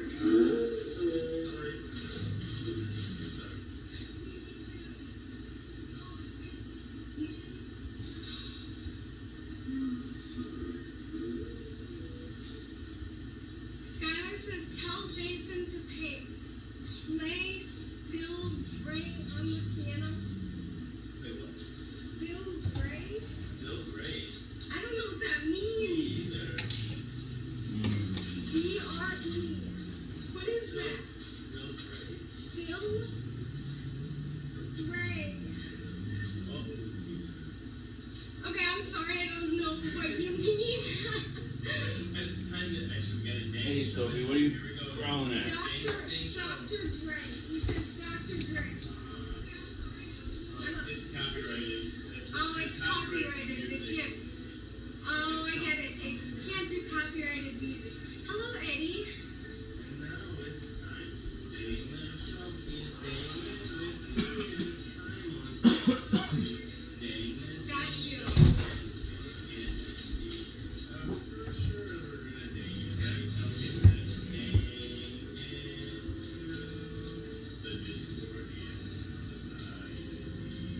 Can I talk over you? Is that rude? Okay, hi, Lizzie, Fox, Jordan, Aaron, are you there? I love all of you. Skylar, I get it too. Skylar says to have you listen to it and play the song at a different time. Good night, Wasabi. I'll read you a bedtime story. Lizzie, if you just stick around until he's done danging the show. Good night, Wasabi. Good night, Wasabi. Star Wars, but I don't know anything Also,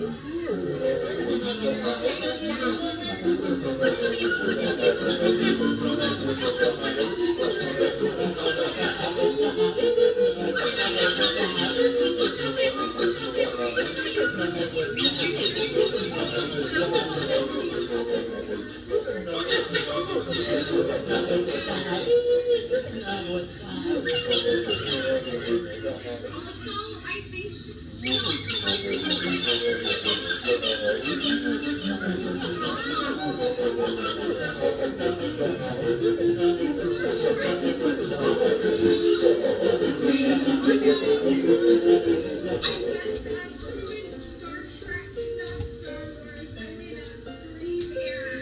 I'm sorry to offend. She says that she's Cracker. The original series is not the best. Next Generation is clearly the best. Hey, Cracker's a huge Star Trek fan too. Oh, So see? Look at that. you should be friends. Lizzie and Cracker fight each other. But only if you want to. Here we go around the mulberry bush. You guys, I gave Here we go Jason around the mulberry plans. bush, the mulberry bush, the mulberry bush. Here we go around the mulberry bush on a cold and frosty morning. This is the way we clap our hands, clap our hands, clap our hands. This is the way we clap our hands on a cold and frosty morning. The set is This dance game was particularly popular at the end of the 19th century. An earlier version mentions a bramble bush, and another begins, "Who will you have for nuts in May? Lizzie Nuts says in May, Lizzie nuts in May. plans. Who will you have for nuts in May? On a cold and frosty morning." Yes. Good night, Wasabi. Little Polly Flinders. Little Polly Flinders sat among the cinders, warming her pretty little toes. Her mother came and caught her, and whipped her little daughter for spoiling her nice new clothes. The first line of this rhyme, published in 1805, is Little Jenny Flinders. This later version was particularly popular in the late 19th century. Diddle diddle dumpling, my son John. Diddle diddle dumpling, my son John went to bed with his trousers on. One shoe off, one shoe on. Diddle diddle dumpling, my son John. I'm a little confused. Diddle Diddle Dumpling was the cry of the hot dumpling sellers in the streets of London. One authority states that it might be surmised that John went to bed fuddled, and not from eating dumplings. The rhyme was a favorite of Charles Lamb, who included a Latin version of it in one of his letters. Tiffany's going to bed too? I'll read one more nursery rhyme.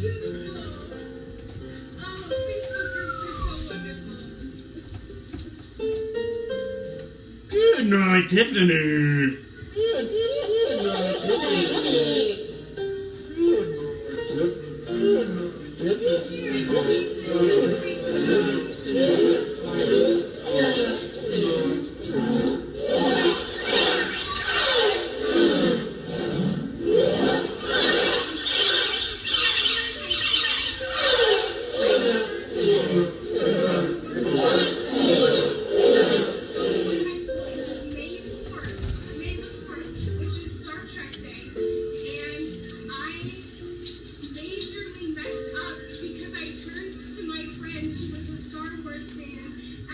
Hey Diddle Diddle. Live long and prosper. What are you growling And at? she would not shut up about it for weeks. Hey Diddle Diddle. The cat and the fiddle. The cow jumped over the moon. The little dog laughed to see such fun, and the dish ran away with the spoon. Hey Dandelion. This charming and immensely popular nonsense rhyme is very ancient. According to a play written by Thomas Preston in 1569, Hey Diddle Diddle was a new dance accompanied by a tune on the fiddle. Some commentators have suggested that Elizabeth I is the cat, and Robert Dudley, Earl of Leicester, the dog. He is like my little lap dog, she once said of him. Others claim that it refers respectively to Catherine of Aragon, Catherine the Great, Catan, a supposed governor of Calais called Catan la Fidèle, and the game of cat or trap ball, a popular tavern game. The editors of the Oxford Dictionary of Nursery Rhymes suggest that most of this is nonsense and add that the sanest observation on this rhyme seems to have been made by Sir Henry Reed. I prefer to think, he says, that it commemorates the athletic lunacy to which the strange conspiracy of the cat and the fiddle incited the cow. Queen Elizabeth was a strange woman. She had weird fetishes. I think, man, if we all had absolute power, man, what kind of fetishes would I have? I don't even mind. Nothing too bad.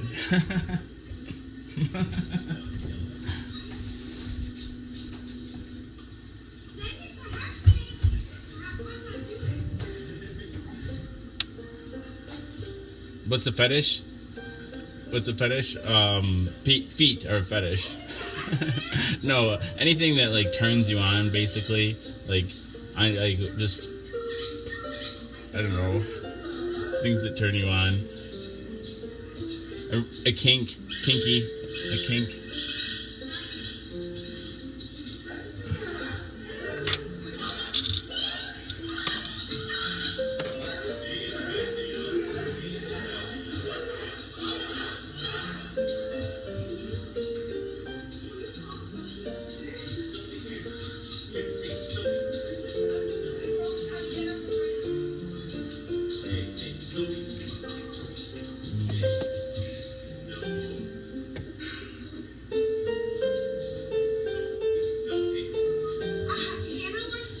I don't know where his hands are at the moment.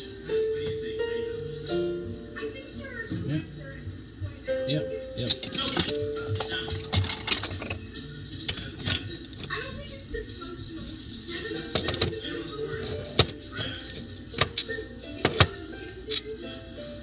I think you're good, man.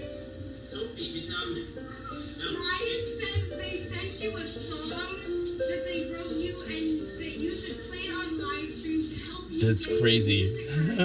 What's with those pizzas? There's whole groups about nudes for pizza. I'm in a group called Nudes for Pizza. I don't know. No one's ever bought me a pizza yet. Dang it to heck. Because I missed it and I am not about to reach up and scroll. Here, food fetish. Regina Gina is in Canada. Pizza fetish. That's another thing I see. Like, in a nude group I met, like pizza's a big thing there. Sex and pizza. They like sex and pizza. That's like a thing.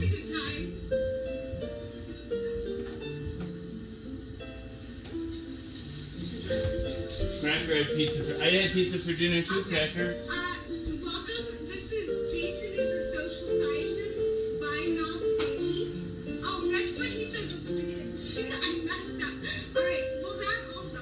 But this is by Mouth Daily, and he takes his pill, which is it's a show where I take my pill, which is Triamec. Triamec is a once-a-day pill containing 3 medications, Abagavir, Rubagavir, and Luvadine, or something like that.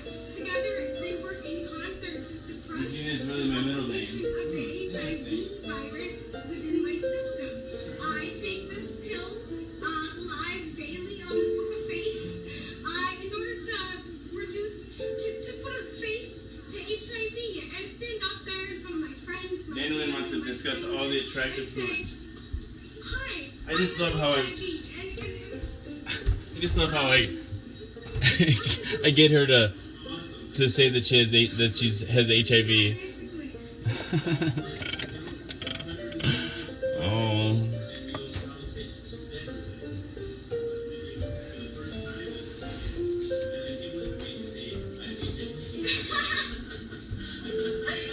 My dad, I'm gonna go home. My dad's gonna be like, so what did you do on Jason's show? I was like, well, I told 123 people that I have HIV. I have HIV. He has HIV. Cracker says I'm rocking it. Thank you, Cracker. I couldn't do it without you. Jason says warm cucumbers. Real confused here, Jason. But Sarah asks how old I am. I am 19. A youngster. Almost 20 years younger than Jason. Wow.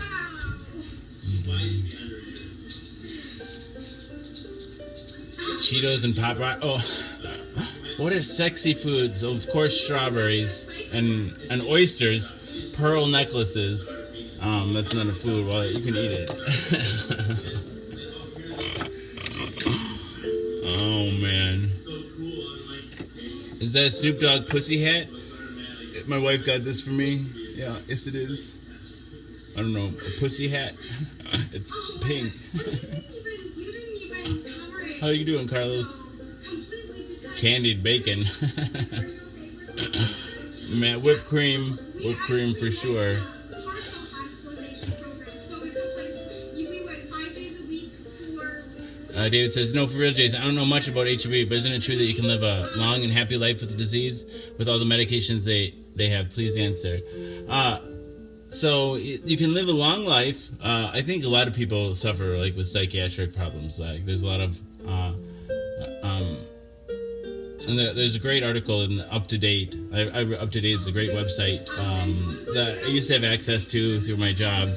But it's basically, it looks at all the current research. Like, you know, there's different like PubMed and all these other different like places where medical journal articles get written. And Up to Date, a group of doctors review all the latest research, the up-to-date research, and then they write a summary of all the latest up-to-date research on it, and it's always constantly being updated. And it's anyway, there's a huge long article about the neuropsychiatric effects of HIV, and so the life expectancy of people with HIV is approaching that of people like HIV positive people are even getting are already starting to have access to life insurance. Even like it's like like people are living long enough to die of something else.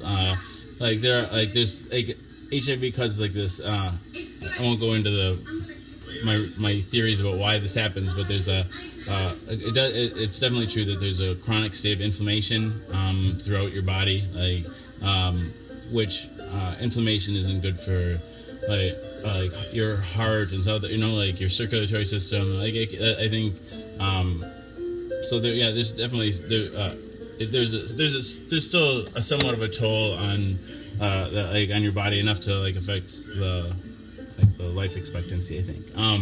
Anyway, so and then up to 40% of people on medications still experience what they call HAND. It's a HIV-associated neurocognitive disorder. HAND. I'll do it one time. HIV-associated neurocognitive disorder. HAND. And that's like so in the days before there was highly effective medications, there's something called AIDS mania. So like it was a good percentage of people got this form of intractable mania, like manic type symptoms,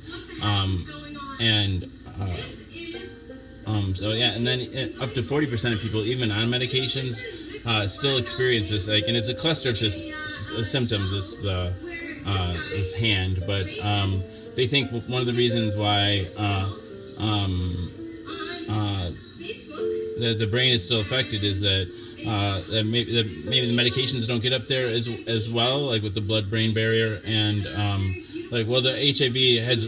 They don't know exactly where it hangs out, but it hangs out somewhere because, about a week, if I stop taking my medications for a week, then you can start to, the virus in my blood starts to come back, and they can start to detect it again. Like when I take my medications, it's like I don't have the virus. It's completely eradicated from, it's not detectable in my vital bodily fluids.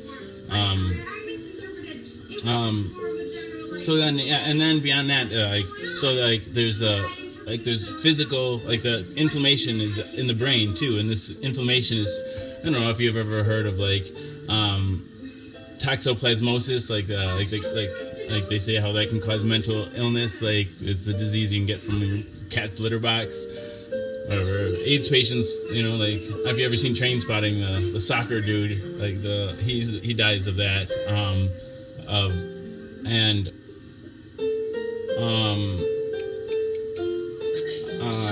Let's see the time.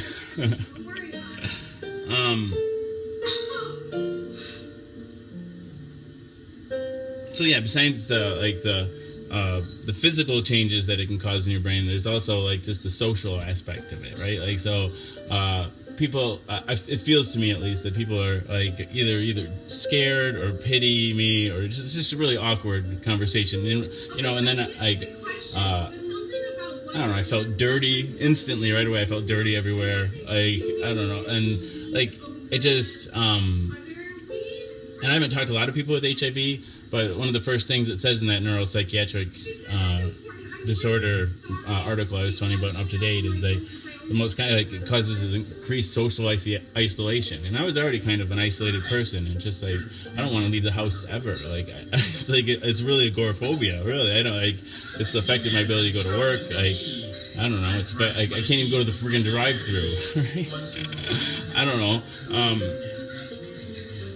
And the thing is, when I do, it's a negative experience a lot of times. Being interacting with people is just painful. And people. Okay, what is your opinion about using medicinal? Yeah, so yeah, I think it's just there's the social aspect. I think part of the reason why I call it Jason is a social scientist. I could have called it Jason is an antisocial Luddite, but I don't know. It just is I'm so socially isolated. This is experimenting with socialization for me. I've got a lot of bullshit reasons why I call this title this for a lot of reasons. Oh, bullshit. Everything I say is bullshit.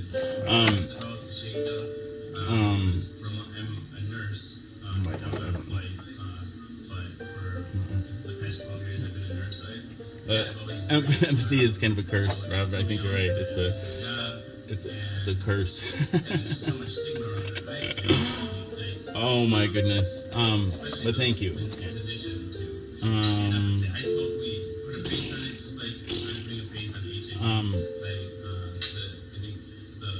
smoke for the rest of this. I'm losing track. Substance use is one of the greatest scourges on society.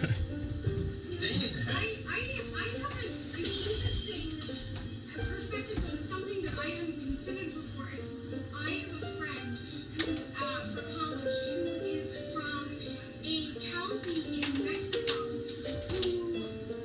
whose county has basically been ravaged by the marijuana trafficking for the specific group that supplies Wisconsin, that's based here in Milwaukee, and was arguing that by Wisconsinites. Yeah, thank you, David. You know, and I guess so. Yeah, so I think probably I have a shitty lifestyle, right? Like since I was a kid, I've always eaten a lot of fat, a lot of salt, drank too much soda. Just don't take care of myself all that well, so like it'll probably affect my lifespan. You know, it's like I probably won't live the longest life in the world.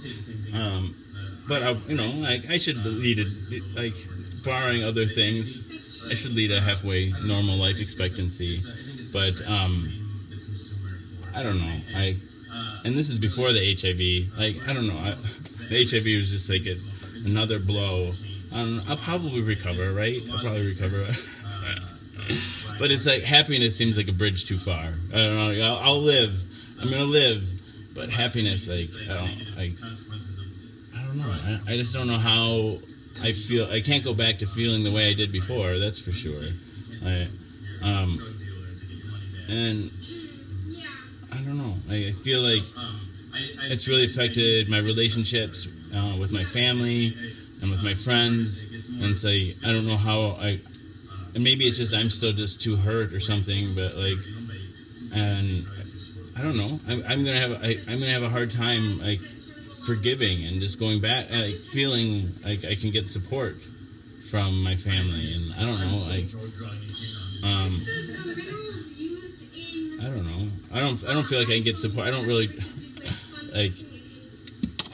I don't know. I guess this show has really become important to me. It has, like, and I get a lot of support. You know, like even when I'm feeling really shitty, I get up here and like it almost always puts me in a better mood.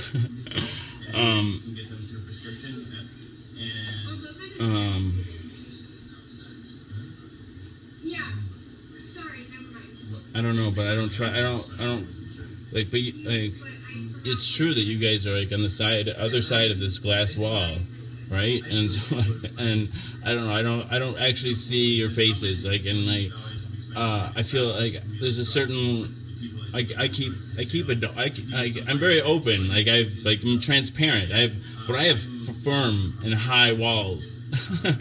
I feel very like I close myself off, and I don't want people to get too close to me. I don't.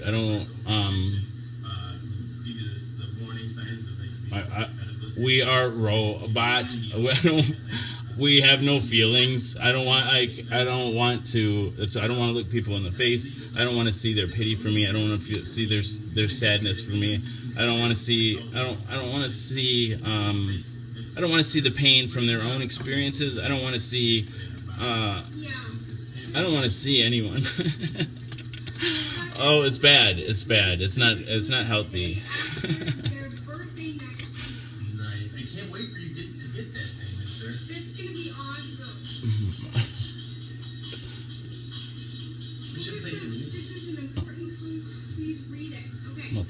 I don't know.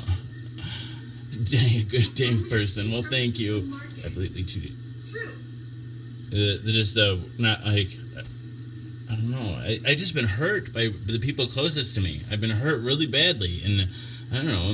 And I just, yeah. Jason says, I look forward to getting your ways. I don't know. I'm raped, sexually assaulted. Then there's been domestic violence, and there's been. It feels like I've been betrayed by coworkers and family. Like, and I don't know. Like, I just didn't expect it. I didn't expect the not all of it. It just is too much. It's too much. And then it's like, and then some people just hurt hurt my feelings on accident. I don't know, and I'm just really sensitive. Like, a lot of people just tell me I'm too sensitive, and I'm like I am really sensitive. Oh, dang it to heck.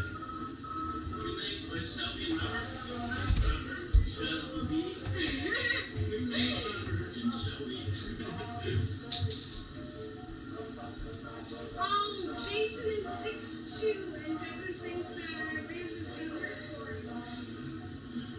I'm like 5'. I haven't had any of them for a while. They always, I don't have as much experience with mushrooms as I do with other hallucinogens. But the times I have done them, it seems like it's been more emotional for me. I don't know. What is this? Hey, Bradford. Hey, welcome. This is Jason is a social scientist. By Mouth Daily, pill number 209.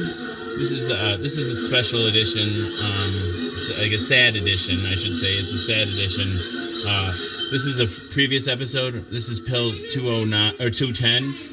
Well, the one you're watching. This one over here is pill 196. So it's show 196, and this, my friend right there, she died yesterday, and so this show's dedicated to her, and that's why this other show is playing in the background, just so that her voice can resonate and we get to hear it. And I don't know. She's in some ways she's a relatively new friend of mine, but she's been an important friend of mine. Anyway, so yeah, this is Jason is a social scientist. By Mouth Daily, pill number 210. The pill is Triomec. It's a once-a-day pill containing 3 medications: abacavir, dolutegravir, and lamivudine. Together they work in concert to suppress the replication of the HIV virus within my system. I take my HIV medication live on Facebook in front of friends, family, and strangers each day in order to embrace stigma, to dispel ignorance, and find support. I want to embrace not just the stigma of HIV, but the stigma of substance use. And tonight in particular, talking a lot about suicidal ideation and suicide, but mental illness in general, disability. I don't know. She was only 19. Did she? I don't think she turned 20 yet. Yeah, it's really. Trip wants to know if he should call you. Yeah, it's I don't know, I said this before. Though I had met Eileen in the psychiatric hospital. We were both patients together on 2 separate occasions. I'm also a psychiatric nurse, board certified in psychiatry. So I'm not only a client, but I'm also not the president.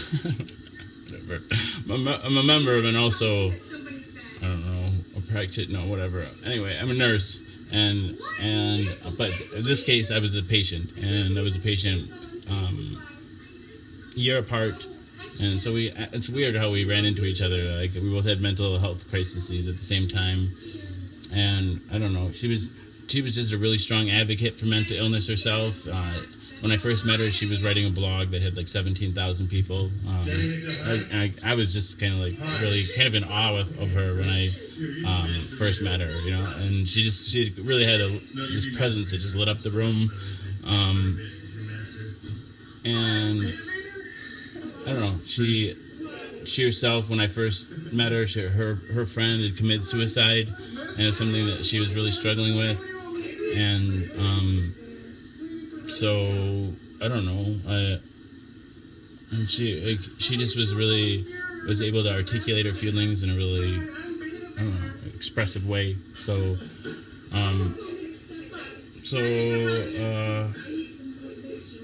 yeah. So then the second time we ran into each other at the hospital, we became Facebook friends, and when I started doing this By Mouth Daily, she'd come in and comment on the show, and she started like becoming part of the family a little bit. Like, she would talk to my kids, and then she came over and she was on the show twice.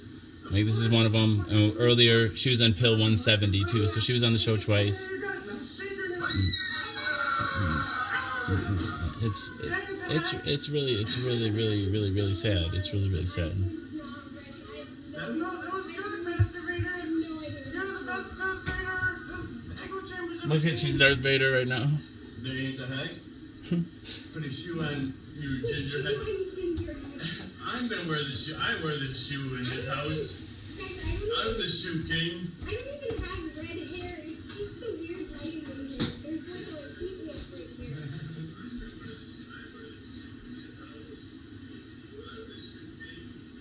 Dang it, the heck.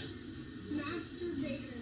Vader. I think Redford, yeah, you can totally. Yeah. Anybody who's watching Master this, Vader and Beta Vader. as long as you're not like a fake, obviously a fake, like We got account, Master you know, like Vader.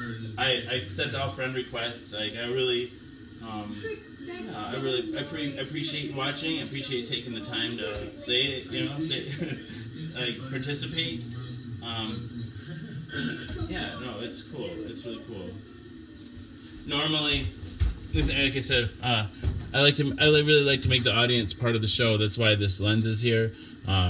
Normally, the show would be I call it the echo chamber because this would be happening live. Well, while we're doing it live, it would be playing here with like a 30-second delay or 15-second delay, and that way when I save the show and upload it to YouTube, some of the comments, at least your names, are preserved there, and then yeah, then I don't know. And also, I have been doing call-ins lately, so then the audience, even more becomes part of the show. Hi, Steve. Hi. Somebody's trying to troll again. What happened to Jennifer? Let me see. Oh, that's a philosophical question, my dude. When I think about taking a tech, I think about dying and going to hell, which is my interpretation, but also I'm a suicidal person, so I think about death a lot.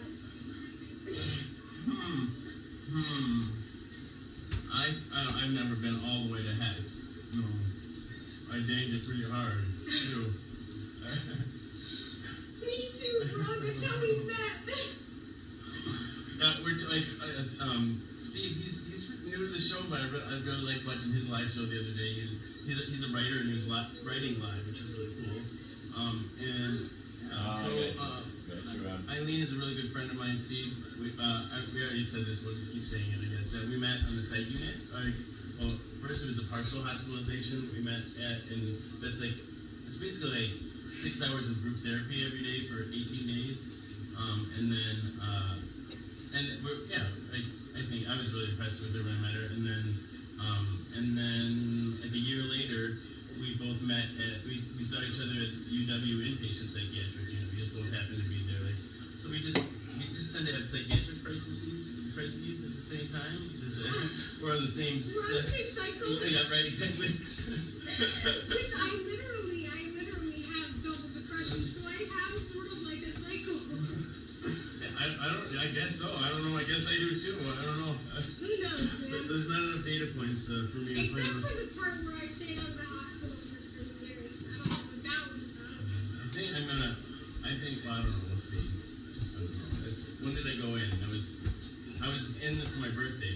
January 30th. I went in the day before my birthday. That was the first time? No, that was the last time.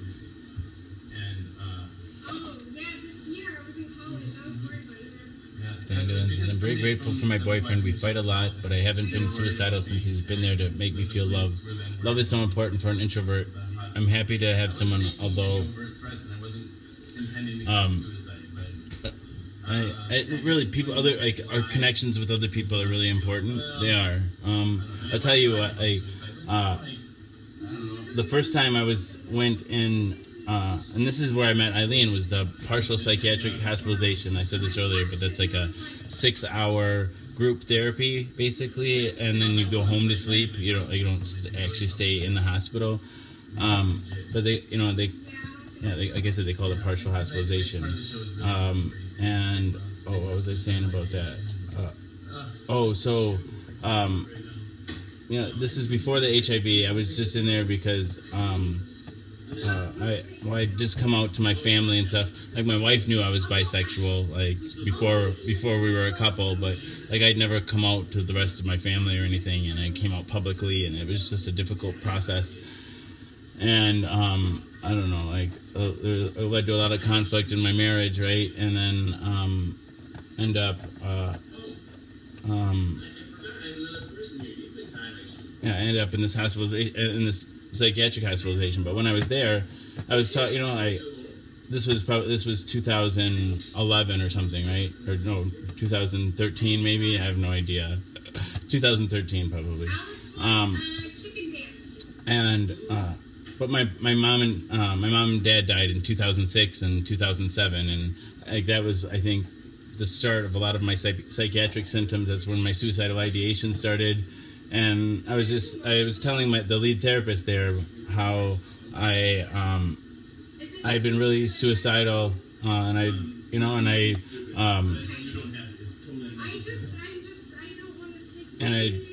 really delved into this opiate addiction when my parents had died, and it wasn't until my kids were born that like I really started to feel hope.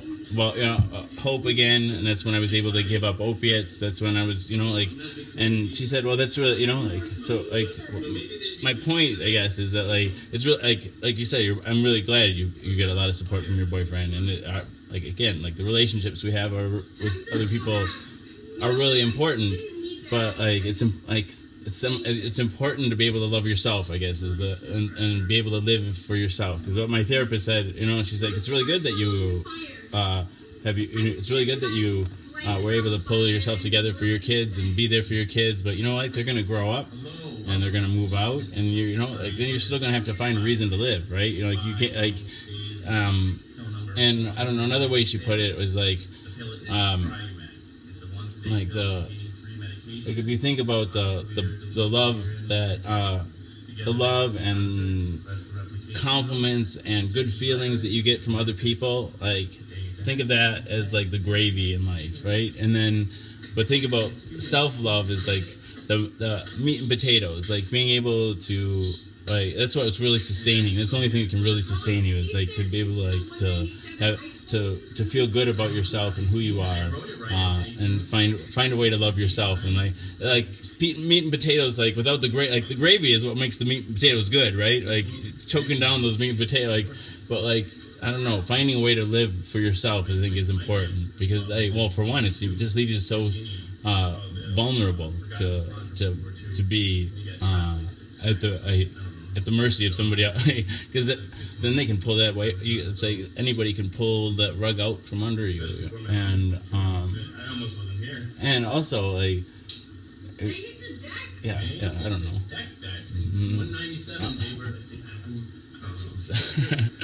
I'll give a lot of that credit to Ellen, but like I don't know, it really helped me, I think, to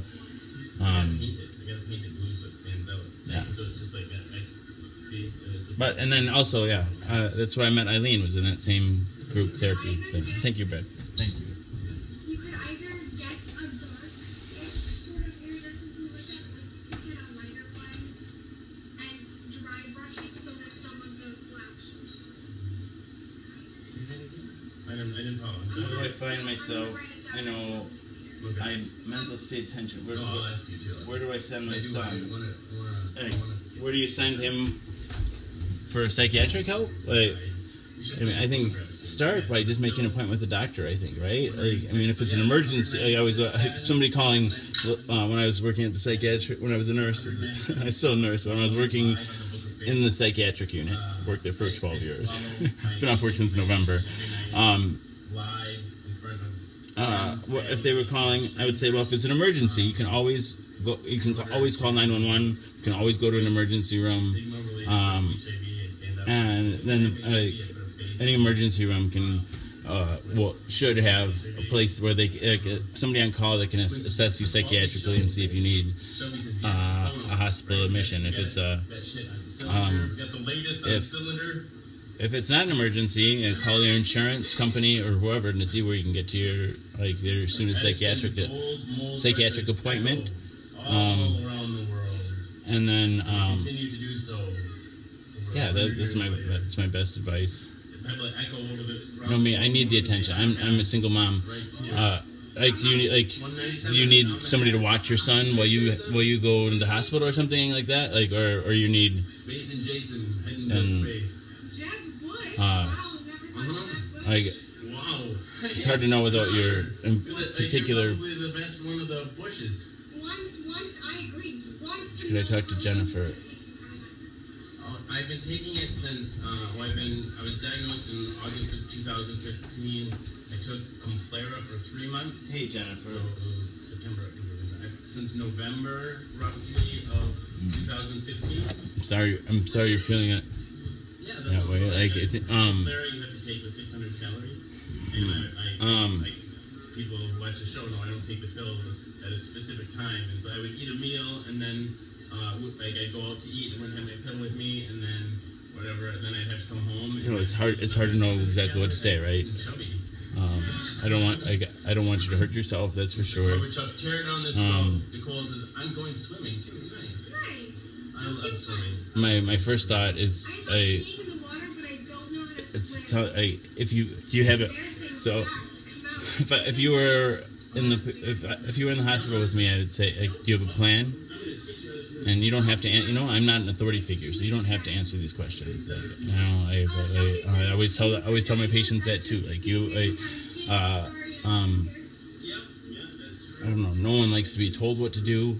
No, like people want, like, and so. But my first question is like, do you have a plan? Do you have access to that? And then. Do you have somebody around? Do you have an urge to act on that plan? Can you commit to safety? Can you know that you'll be safe? And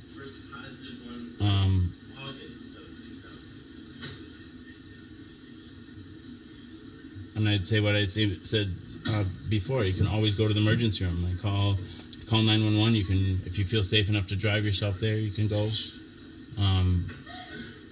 There's crisis lines that you can call.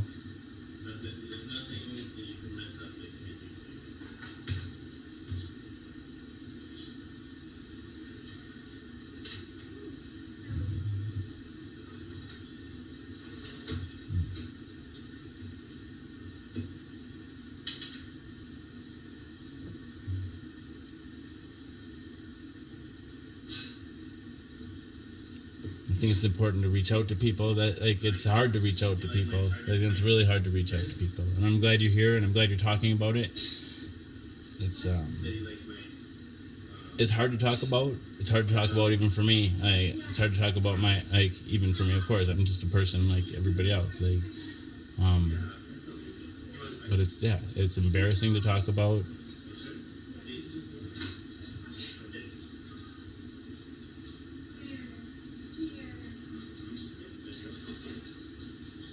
But it's brave to talk about too.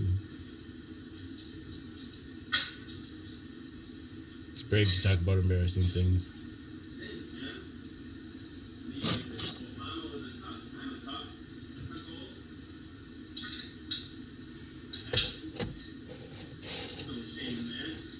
And one of the best things for me is distraction. I think, coping mechanism. We talk about a lot about coping mechanisms, ways to deal with pain, with the difficult circumstances.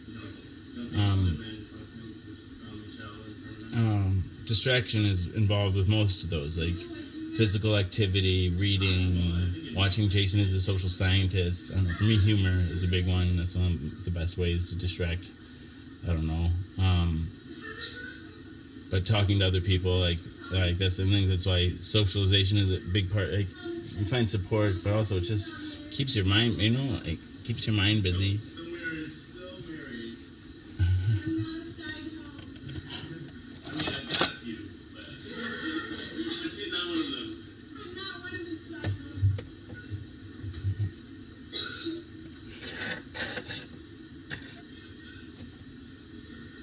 What in hip gyration? I'm not gonna do that. Hula hoop. What aren't you gonna do? Oh, I already did. I guess my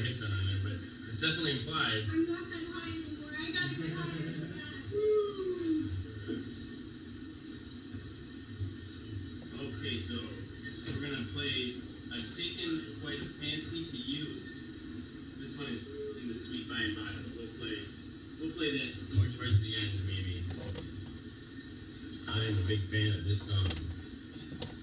Where Did You Go song.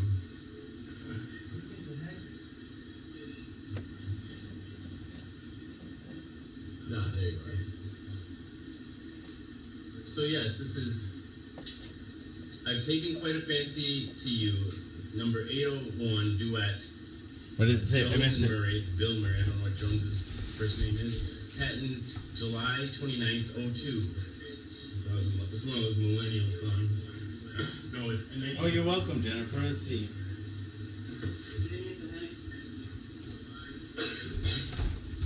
You know,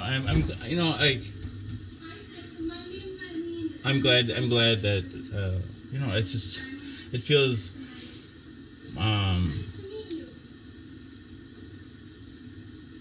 it makes me feel good that it's because I always feel so powerless to help people, like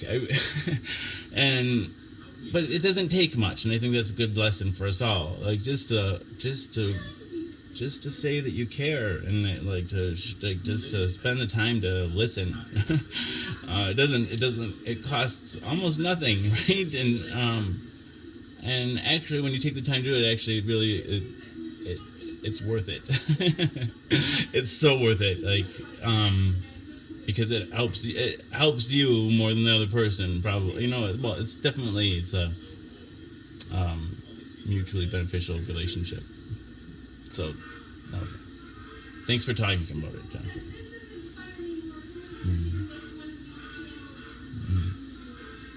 Carlos said pain never goes away, and I think I agree with that. With grief in particular, you know, with the death of my parents, like I just remember hearing like the time heals all wounds and that kind of shit. Like I would not, like it just pissed me off. Like I'd be like, you know, like I'm never gonna be okay with the fact that my mom died. I don't care what you say. I am never gonna be. I'm gonna be pissed off about it, right? I'm not, or whatever. I'm not gonna feel good about it. I'll never be like, oh well, I understand now, or and then I went to like the psychiatrist I had at that time.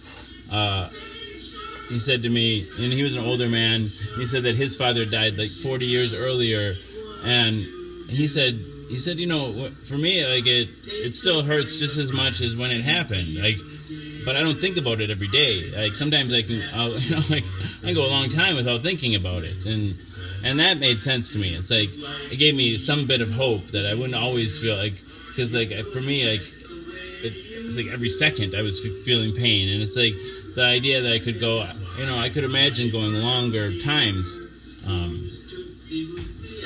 So yeah, I don't know.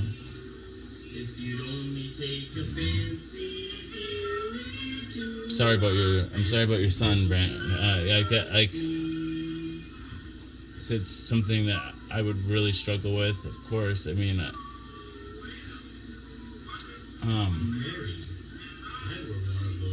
husbands. Yeah, it's a big fear of mine. I'm scared to be scared of things. No, because HIV was one of my worst fears before, and I'm just like, all my worst fears seem to come true. So.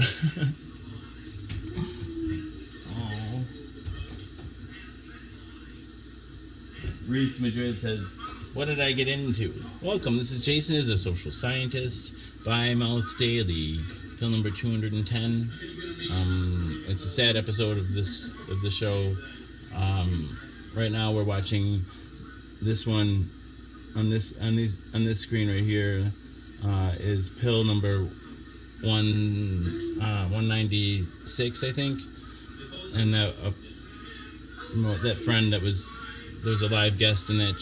She's died now. She died yesterday, and so this show is dedicated to her and just awareness of mental illness.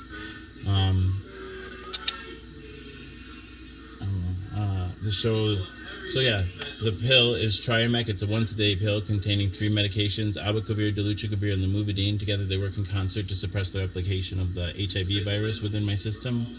I take my HIV medication live on the Book of Face in front of friends, family, and strangers every day in order to embrace stigma, dispel ignorance, and find support. try to embrace all stigma, like substance use. Tonight in particular, we're talking about suicide and suicidal ideation. It's one of the, people that commit suicide are often ridiculed. People who think about suicide or attempt suicide and live, or just seeking attention. Like, I think, like, even if that were true, like, even if that's true, like, why not just give people attention? Like, if that's like, it says something in itself that if like people don't know how, or feel like that's the only way to get attention right now, or like something's going on, right? Like, why not just, you know, something, like, they need attention for something, right? Something's going on, like,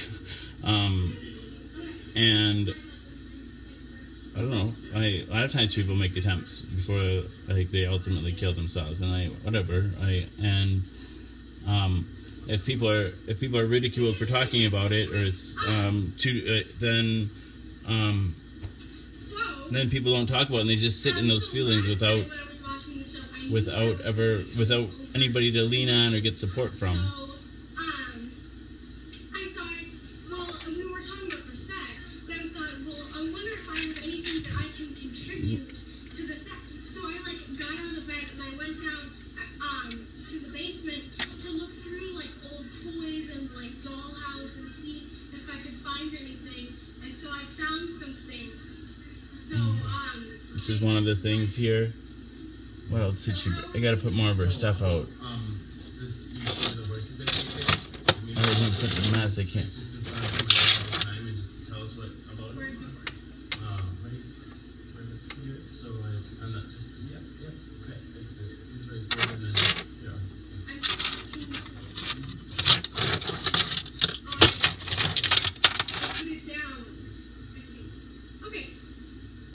Then you could just, like, move that one forward and then put it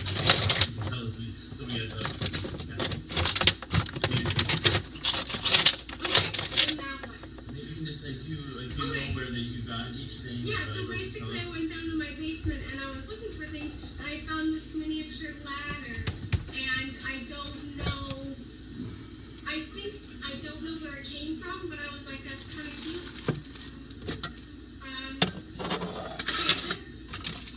This was in a dollhouse, this little cabinet that I had in the dollhouse. What do I do with it? And this is a little toy owl. There were a bunch of animals, lots of animals, but the owl was the smallest, so I brought him. Do you remember having this stuff, or just toys you had? Yes. But these guys I didn't play with very much. And this was in the same set as the cabinet. And this horse, we already have a couple things that she, and the potted plants right next to the baby bong and the, Yeah. and I was obsessed with horses, and my Aunt Betsy gave me a set of little toy horses and jumps, miniature toys, and so the potted plants and this horse were part of it. Is that little? She give me a little fuzzy owl too. And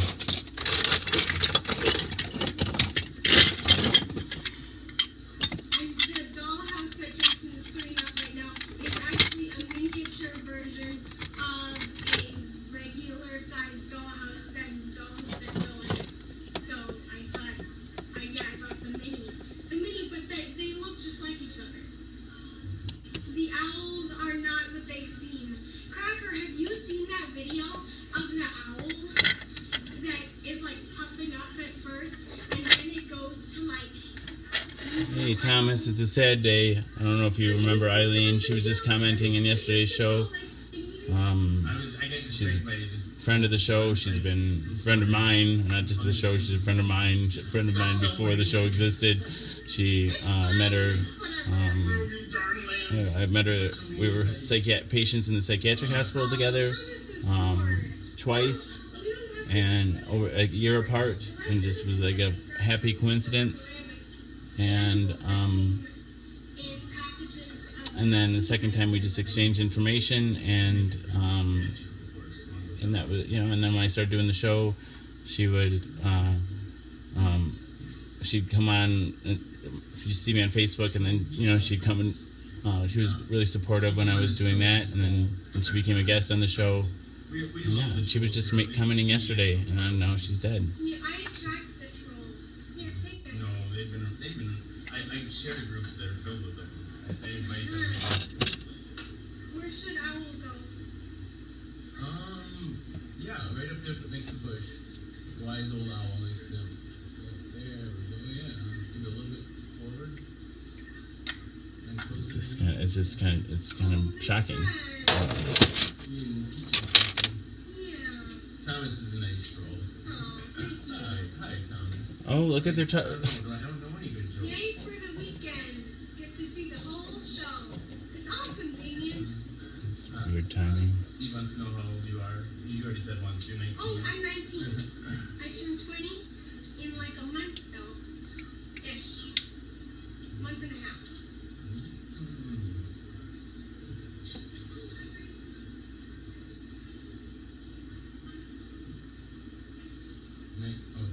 I've been all too glad not to be. I said afraid of what I would feel like in these stages of mentality. Hope has to come. I hit 25. I feel really dumb, but I feel so stupid for not having direction. And my life is derailed. Direction is, I don't know. I think we're all sold this line. I don't know. I know survival is important. I know that, but I don't know. I'm terrible at it. Don't fall into the line that I don't know. Your worth does not come from the amount of money you make, from where you live, or any of those things. It really doesn't. It feels like it feels like it does sometimes, a lot of times, and we're told that it does. And, but the thing is, people people either judge you because you have too much money or not enough money, and money is always stressful, no matter what. And my brother was in the Marines. I remember we flew to Camp Pendleton to watch him graduate from camp. I was in 3rd grade, I think. He was like stiff as a board for years afterwards. Always sat and and stood at attention. I'm glad we found each other, Bradford. Thanks for all the kind words tonight. We are all getting older next week, but if it's your birthday, happy birthday early. Happy birthday, Cracker. And then Nicole says, I want to be 10. Well, I think if you take, I feel like LSD gives you really sorry for you too, John. That's my advice. You want to think like this a kid, is feel like a kid. the closest person I've lost. I had a patient once that I got he was in Desert Storm, so I got MREs from Desert Storm. We became a locked unit after this. So I had a patient. I wasn't working that day, but just walked off our unit and killed himself. That sucks. And it was about a year after my father had died, and I don't know. I just when I did work with him, I gotten kind of I don't know, and we're both anxious people, perhaps. And so I don't know. His suicide really hit me really hard. That was the only other suicide that really got anywhere close to home. Cracker, we're gonna do something to celebrate. Well, money. With money comes power, and my mom always used to say, I think some people really "Power corrupts, and absolute power corrupts absolutely." But I've never known kids until they were old. But like as a CNA, I imagine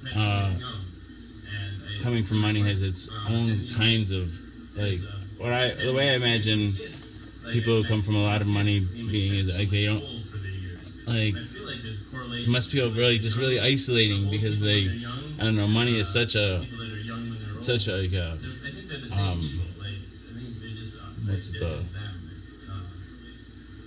such an allure or whatever, like it's aphrodisiac almost or something like that it would probably feel like that.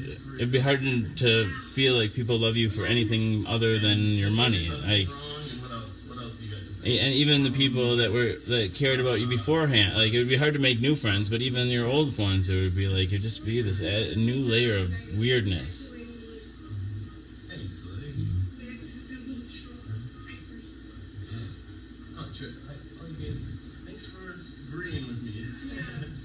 She was like, she was like, that's like, oh, it hurts. It does. Like, You're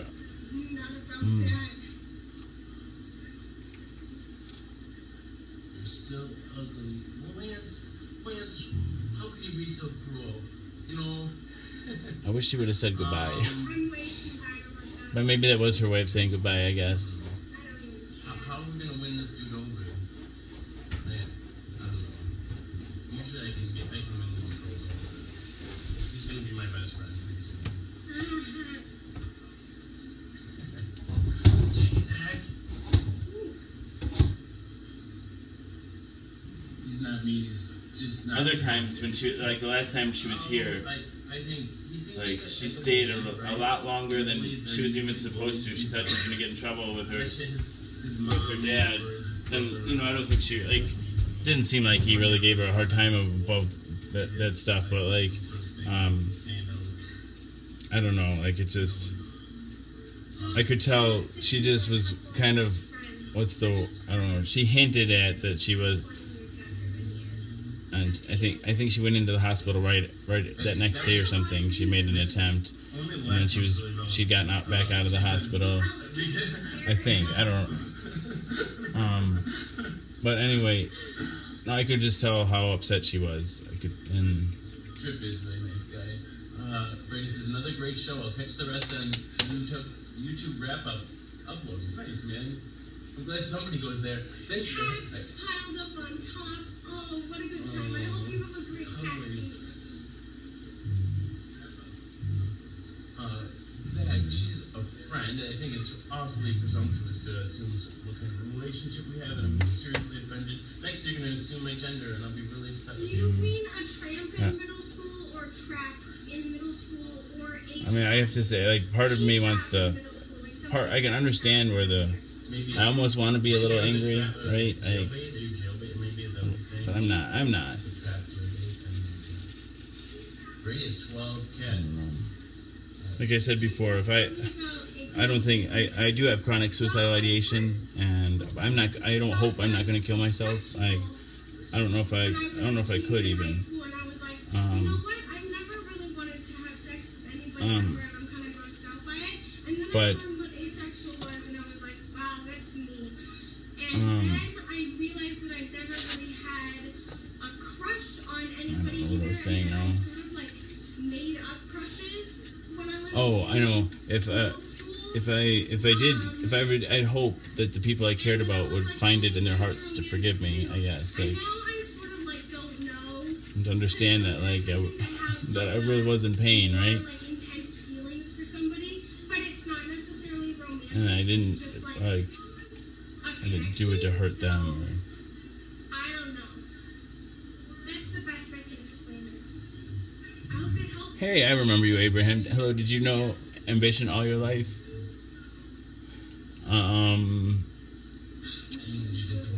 Never had a lot. Like, sloth is my favorite sin. We can be friends. I've always done just enough to get by, but like decent, like I am a registered nurse, licensed by the state of Wisconsin, and I'm board certified in psychiatry. But I got it by getting an associate degree. You can get it, and then the board certification. You need to work for 3 years on an inpatient unit and take a test and read this book. I don't know. But like I was always a bright guy, so I didn't have to read the books. So, I could just go up, take the whatever, the multiple choice tests and whatever, and then psychiatry. It was just an easy kind of route for. I always take the easy path, but then I don't know just the HIV and the grief of the death of my parents, all this stuff. I've just got these hits over and over again. Having a hard time pulling my shit together again. Always pushing himself on me. Anyway, and thanks, Rob. Thanks. Yeah, I felt like and now, like at least this time when I'm off work, like I've been on and off short-term disability for But now that, like, especially now I don't have, like, an employer, it's like, all of a sudden the block is gone. I'm not afraid to say what I really think. Like, the only reason I was, oh, my employer's going to hear. And it's just like, whatever, I don't even care. I think it is helped.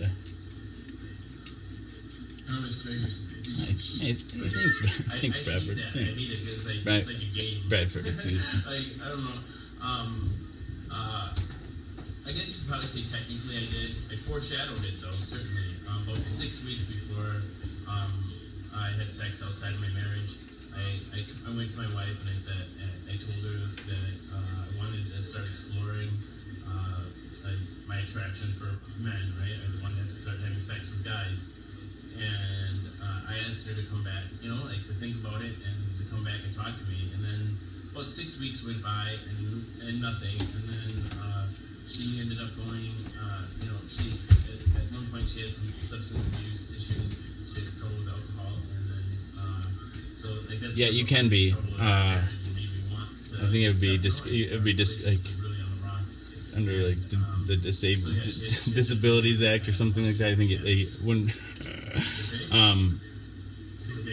And then now even more so, like, it's a good time to bring this up. When I take my medications every day, I'm a person who's HIV positive, takes their medications every day, and maintains their viral load is undetectable. It means you can't detect the virus inside my blood or my semen or whatever. Like you can't. When my viral load is undetectable, it means that I can't transmit the virus. I can't give the virus to other people. And so, I'm not even a risk. Like as a patient that's taking care of himself, like I wouldn't be able to give it to other people anyway. 7 years of my marriage too. Good night, Cracker. Good night. I'll read you a bedtime story. My wife always knew that I was attracted to men. It's good to see you, man. Because I told her before we were in the couple, but I never envisioned pursuing it until our relationship was almost became. Good night, Cracker. I'm not sure I regret it. It's been traumatic.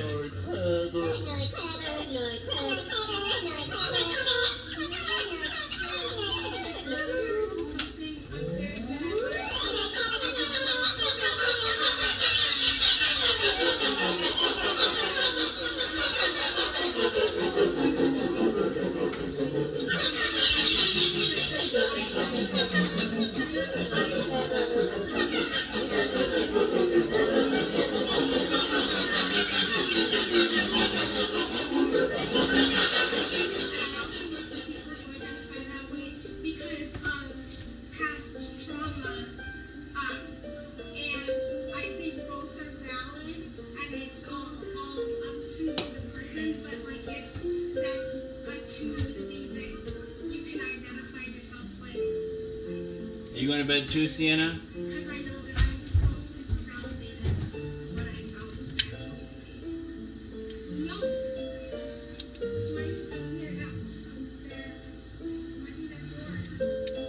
I think humor is really powerful. What's up, wife? Which wife? Where?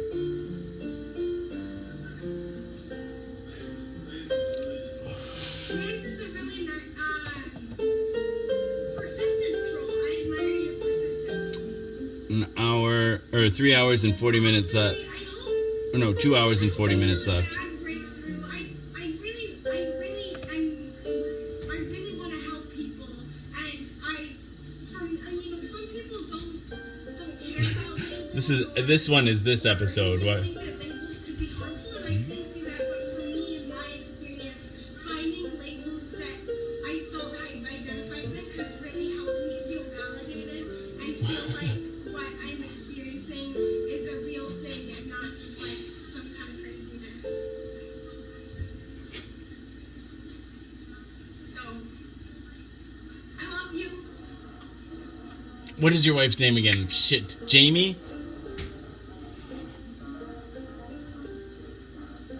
My cancer would have sucked if I wasn't high and laughing all the time with my best friend, and he died, so I didn't even care about getting my balls chopped off. sorry, man. Like, life is just shit. I swear to God, no. Like if you live long enough, like, pain is gonna happen. That's why I say mental illness is universal. Like, we all, like, reach a point in our life where we hit something that's too hard to cope with. I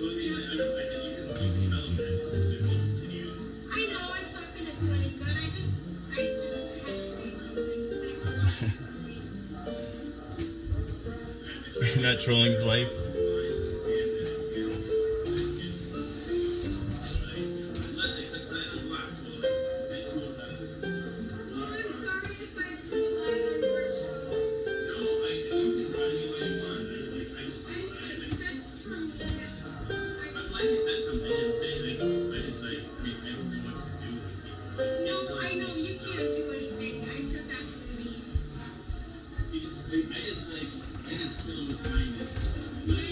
I'm curious, Rob. I'm curious.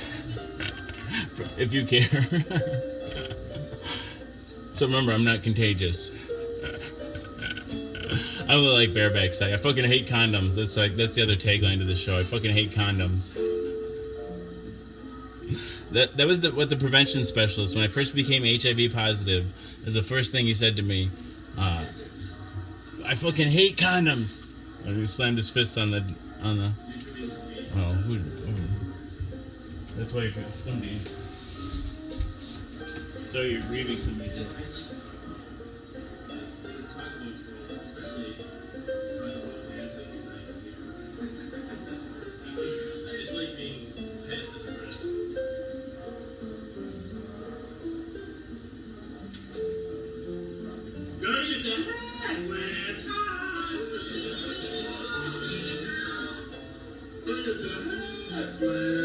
I call myself a good troll too.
then she says there are only two genders. I don't even believe it. Gender is a construct. And me personally, I don't believe in gay or straight or bisexual. You know, I say bi mouth daily just because it's wordplay. I think people are just people. That's why I prefer to move on. And we're all queer. To me, queer means weird. And I think we're all fucking weird. Especially you straight people. Like straight people.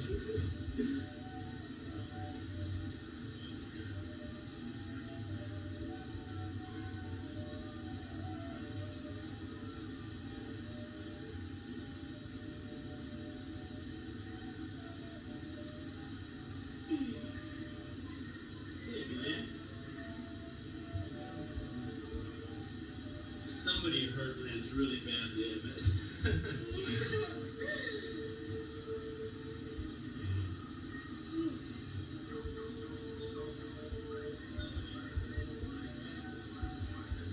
I like to say that every comment's a bum.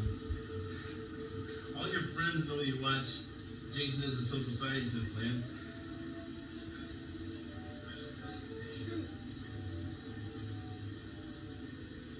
Lance might be drunk or really young. Yeah, I bet you he's one of those teenage trolls. They seem especially, I think it's all that testosterone.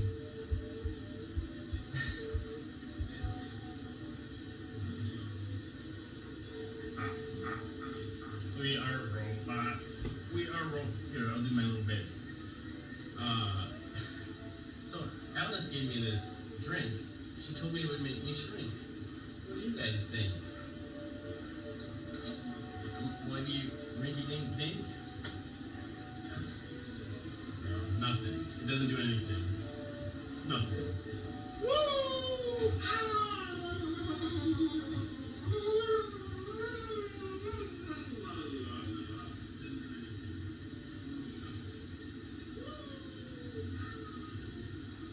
Now I can let down here in this little box. Where'd he go? Where are you? I see you. I don't know, Thomas. I mean, I assume it's suicide. Let me out of this It's box. been suicidal for a while. I think it's a pretty safe bet. I can push my way out of here. I'm going into hideout. Here we go. Put him up. Put him up.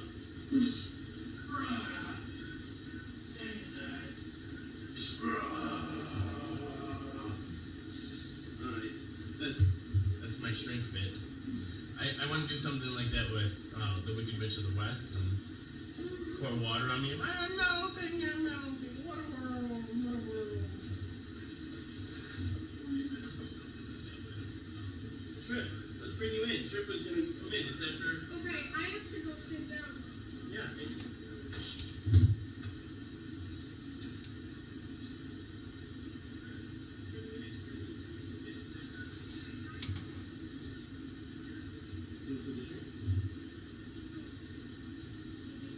I'm gonna play a song, maybe.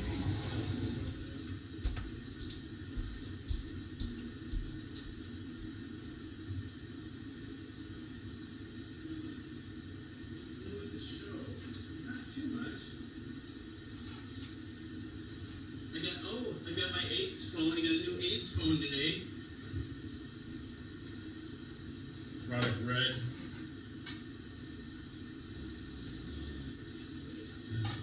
I thought about chemically castrating myself. Just when I'm in a really dark mood.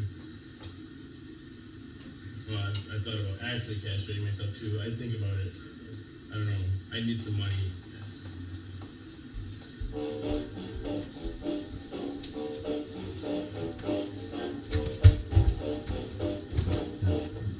So I just like to point out that the stigma, even of, like, for some people, drugs are the answer in the short term, at least. That's what I used after when my mom died. It's not the answer. Like, I don't advocate drug use, but I also don't want to reduce the stigma, not just of suicidal ideation, but of the ways we cope with pain, including sexual acting out or sexual hyperactivity, maybe. I don't know, increased sexual activity, drug use, overeating, bulimia, all the other things that like the self-harm things. Like sometimes those are the things that people are using to keep themselves from killing themselves. And until you're in a prison's position, you can't really say. And I don't so the reason I don't want to stigmatize it because because that's just more reason to feel bad about yourself, and people don't need reasons to feel bad about themselves. And they're I encourage people to get help and to do everything that they can as safely as possible. When and if they decide to get off drugs, hope they do it because it's something they want to do rather than something that they have to do.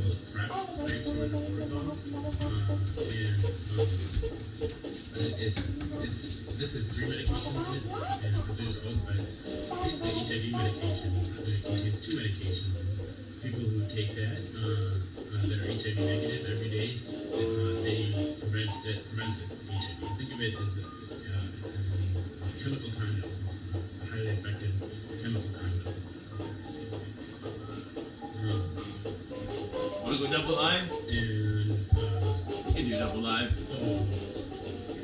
Liven up a little bit in here. I wish part of the reason for doing the show is I want to educate people, right? All I had to do was type HIV in the Google search box and found out about. No, I mean even heroin is probably the most dangerous one, but I use weed every day. I have used opiates in the past. I use hallucinogens. I use a lot of drugs to cope. Yeah, you love me. People says, "LOL, Jason, I didn't know you had it." I do,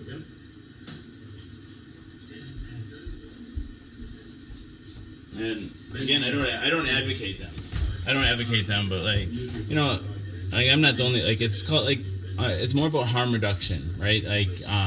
By trying to get rid of not just for myself, but because we can't control people's behaviors. And some people act out in lots of different ways, and instead of trying to put a judgment on any kind of behavior, instead just encourage people to do the things the most safest way. So if somebody's going to do opiate, it's give them access to naltrexone inhalers. Instruct them to do it up with do drugs with a partner, to swimming with a buddy. I don't know. And that's I don't know if you that's not to say that I think everybody should be on drugs. I really don't think that. And I think if people were shown compassion instead of ridicule, because so often drugs are just as stigmatized as HIV, if not more so. And if people were given compassion and help, I think, and instead of being judged, I think people wouldn't go into the closet about it. People wouldn't have to feel fear. I used opiates for 5-6 years, and no one knew. It wasn't until I got clean and I felt safe enough to tell people that anybody even knew. And that's the way it is for most opiate addicts or drunks or whoever it is. Most people are functional. When they put it in, I was already out. And I don't know. Because I felt like my bladder was full. And I just think it's just important. Nothing has to. Things don't have to happen in the dark. This, I guess, and I just think that fear and shame and guilt, it just adds so much shit that we don't need. To reinsert the freaking catheter. And Uncomfortable. Yeah, they really do suck. Some people get off on that though. They take metal rods and just plunge it.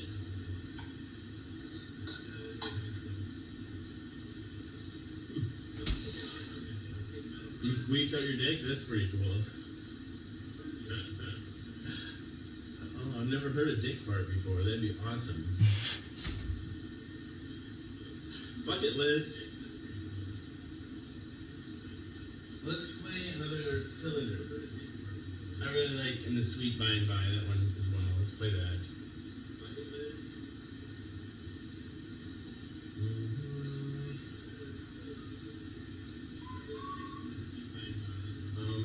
First we'll play Bobbit.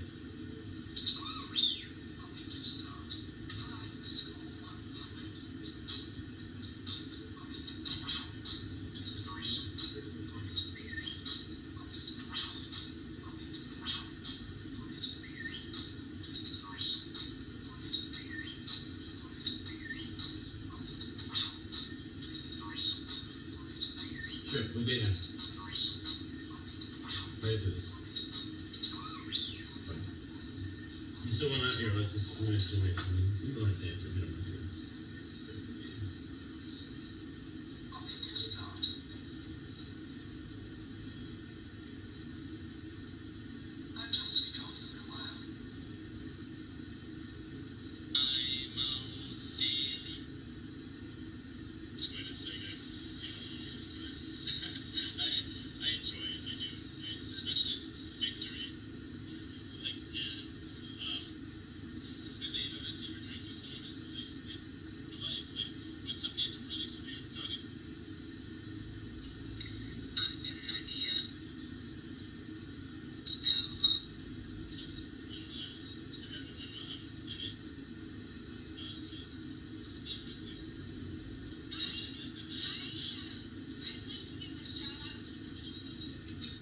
Hey man, how's it going? Good to see you.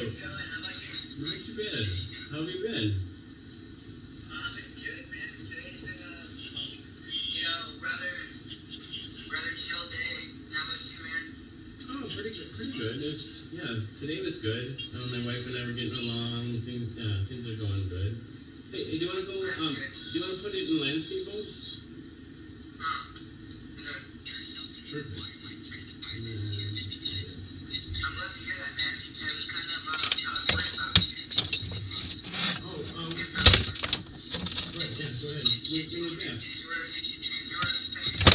Perfect.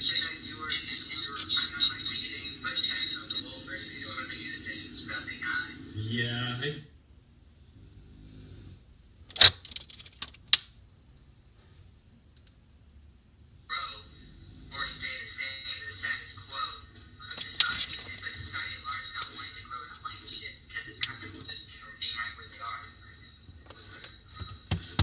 Good night, Lily. Good night. Good night, Lily. Good night, Lily. Good night, Lily.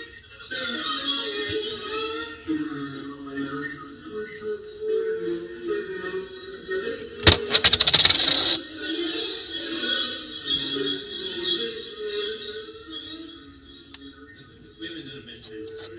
Bye, Lisa.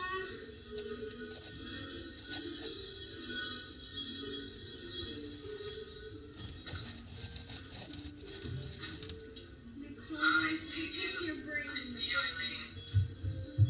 Hi. How's it going? Good. After story time, we can get my brain. I'm good. Dang it, Am Dad. I in your story time, buddy? No, you're perfect. Mm. Eileen, Yeah. I just want to tell you, I'm not sure if you saw my comment on the thread earlier. I want to tell you I think you're really pretty and really cute. Oh, thank you. Thanks. You're adorable, dude. Thank you. I hope you take that the right way. Okay. I'm really bad with compliments. I'm sorry. Thank you. It's okay. It's just from one friend to another. Yes, absolutely. Friends. Ring a roses. Ring a roses. A pocket full of posies. A tissue. We all fall down. This rhyme, the accompaniment of one of the most popular of nursery ring games, first appeared in print surprisingly late in Kate Greenaway's Mother Goose, 1881. It is widely believed that it is associated with the Great Plague. The roses, referring to the rosy rash, which was one of the symptoms of the plague. The posies, the herbs and spices carried as protection against the infection. and still carried ritually as an antidote to gowel fever by Old Bailey judges at the opening of each session. And the sneezing, a final fatal symptom before falling down dead. The editors of the Oxford Dictionary of Nursery Rhymes are dismissive of this interpretation, but the belief is so widely and so strongly held that even if unfounded, it is now popular myth. One more. Good night, Lily. Good night, Lily. Sing a song of sixpence. Sing a song of sixpence. A pocket full of rye. 24 blackbirds baked in a pie. When the pie was open, the birds began to sing. Was not that a dainty dish to set before the king? The king was in his counting house, counting out his money. The queen was in the parlor, eating bread and honey. The maid was in the garden, hanging out the clothes. There came a little blackbird and snipped off her nose. I wasn't expecting that. Good night. Okay. Hi, Brian.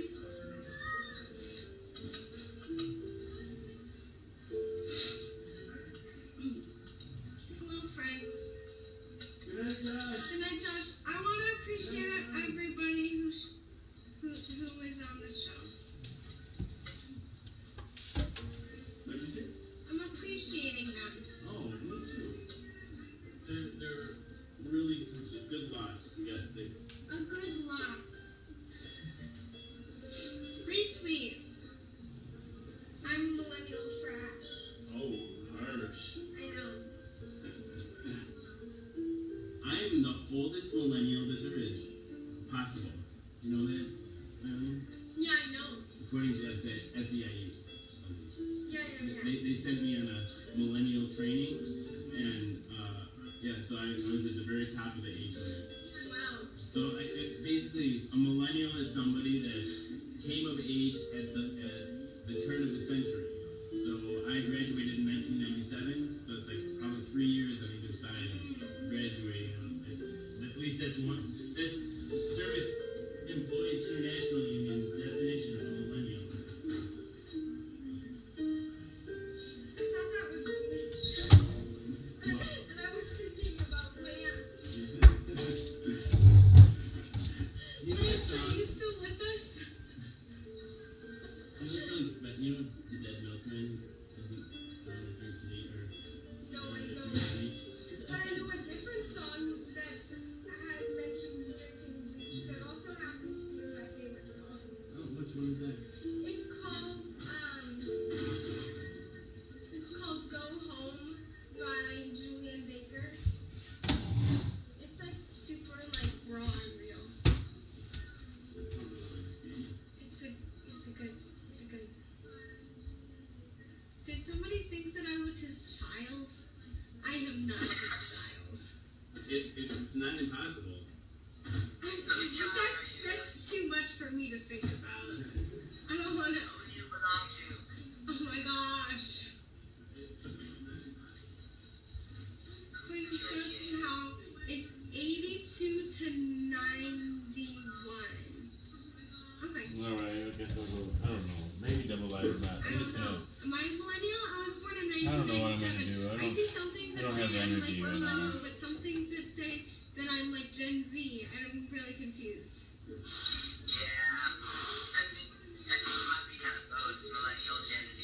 Yeah, I feel like I'm at the age where like maybe statistically I could be Gen Z, but as far as like the millennial stereotype, I'm like that age that people would think of as a millennial stereotype. Even Well, if you I have wasn't, me as a friend, Andy. Then. correct with, like, sociology. Oh, I know. I'm not a very good friend. Even if you live close to me, I'm a shitty friend. Yeah, like I get really hermity, right? Although now that I'm, like, people can always find me here, though. They can all. I felt really guilty after my parents died because I'd go 3 months sometimes without talking to them. I don't know. I thought I had a lot more time with them than I. The why, the millennial. And then So I don't know, stupid reasons for not like that's the other thing, like the stigma of smoking weed. I think that's, you know, I was a young guy and I don't know, like I was in my early 20s and I'm like, when I would go and like my parents don't live that far away. They lived in Baraboo. I live in Madison, in Wisconsin. Here it's about 45 to 50 minutes away, and you know, I don't know. I think there'd be a lot of times I would just stay home and because I wanted to smoke weed. Like, it's just stupid, right? And then I should have just been able to smoke the weed, right? Like, I don't know. I think whatever. I don't know. I'm tired of being afraid. That's for sure. I don't know. I'm just gonna do. I'm gonna do as I do. I'm gonna do me. Starting around 2000, I think. I don't know, somewhere around there. Gen Z is 9/11 to present day. Oh. I am so glad I poked you that day, Dandy Lynn, and that you've like. So random, like Facebook algorithms. I tell you, I love them. Then then poke you, and then you meet me in the shower. It's kind of sexy. Excuse me. He's linking to Wikipedia. I wish I could. I showed you my fossil, or my wife's fossil before. I don't know where she got it. I don't know if she bought it or found it. Let's see.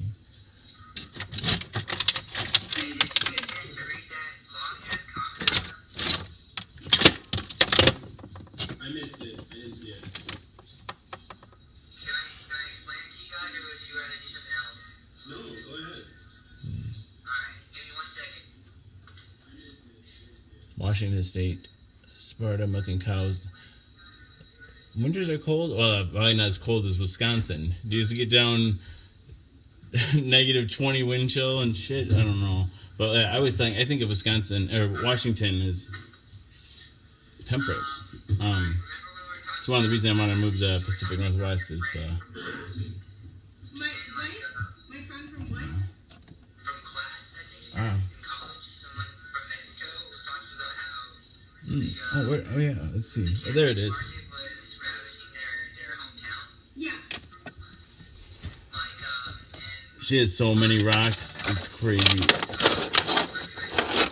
as consumers of cannabis can actually, boycott the Mexican strains of cannabis if that's, the cartels in control of that. We can tell kind of, I don't know, I haven't had, Schwag or Reggie in a long time, but that's just stuff I think that comes from Mexico.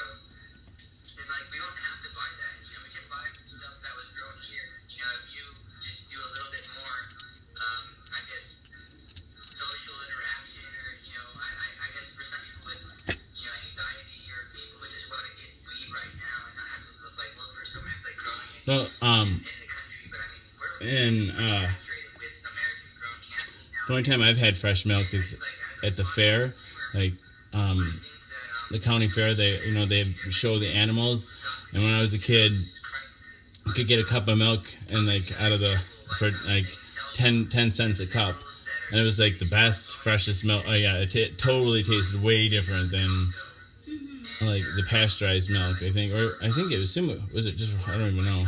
Warlords and stuff that are, just ravaging, tribes, and they're putting these people to work in mines, and that's how we get these minerals that are from the Congo, from these warlords. We're supporting these genocides. Oh, in Sparta, Wisconsin. Okay. I've never been to Sparta, Wisconsin. It sounds vaguely familiar. Yeah, it's cold. You're right. It's cold as heck here. Oh. Use your technology more responsibly. Don't throw away your old cell phones. Try to keep them as long as possible. Get them repaired.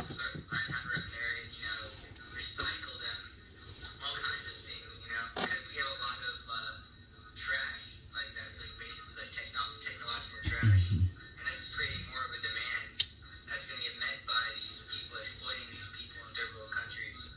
So I think we really can make a difference as responsible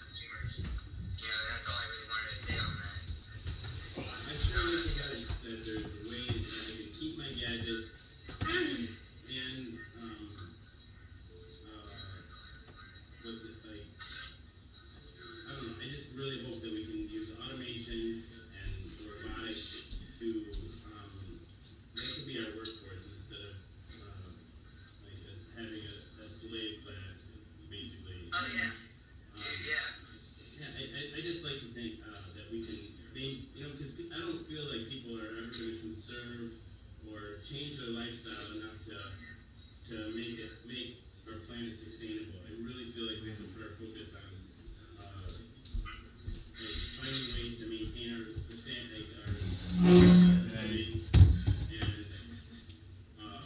and still make it sustainable, I guess. Yeah, we were talking about that when we were on the show last time with Bobby Kim. Yeah, that's right. We look into post-scarcity. Have you heard of that? Post-scarcity. Oh, no, I'll check it out. It's like we live in a time right now where all our resources are very scarce, and they're Reese, didn't I just answer that question? Pretty sure answer. I'll tell you one more time though, just in case. Welcome, this is Jason, is a social scientist, by Mouth Daily. This is pill number 210.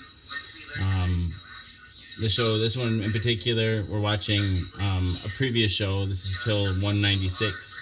Each pill represents a show, so this is show number 210.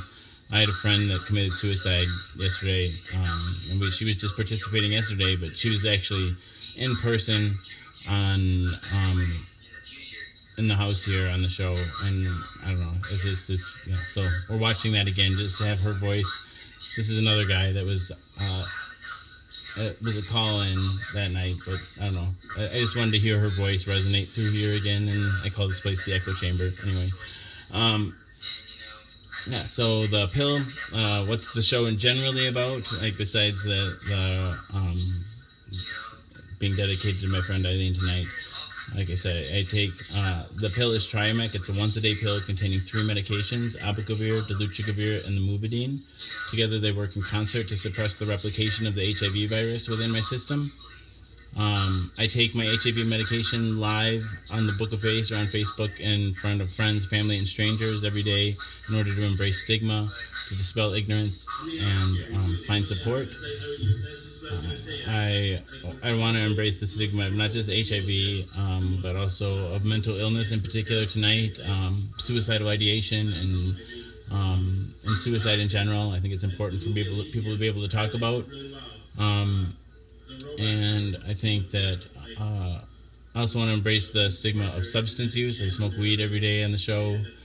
I just think that I just want to embrace all the things that I've been embarrassed about, and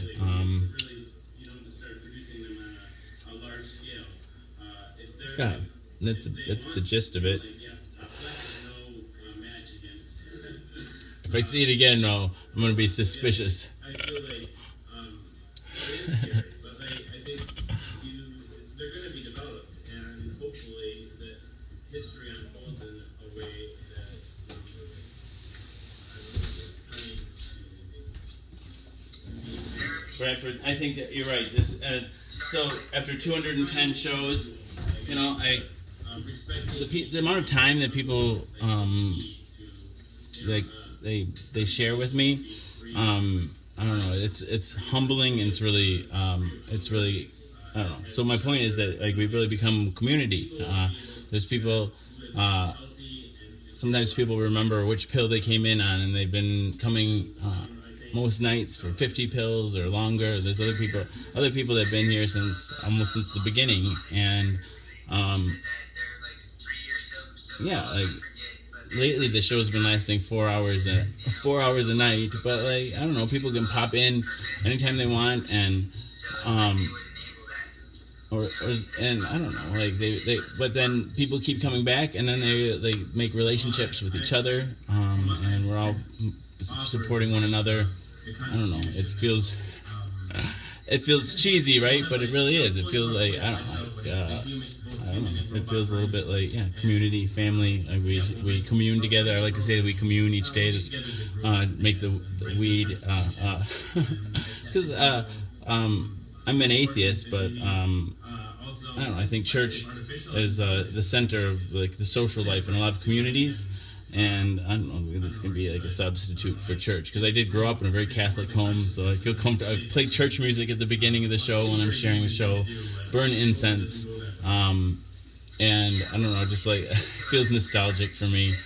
And I think in church they have communion, and I think sharing communal activity, things like sharing meals, smoking a peace pipe, whatever, I don't know, I think it's important to do things together. It's good to have a premise for why we are spending time together, and it's good to have shared activities.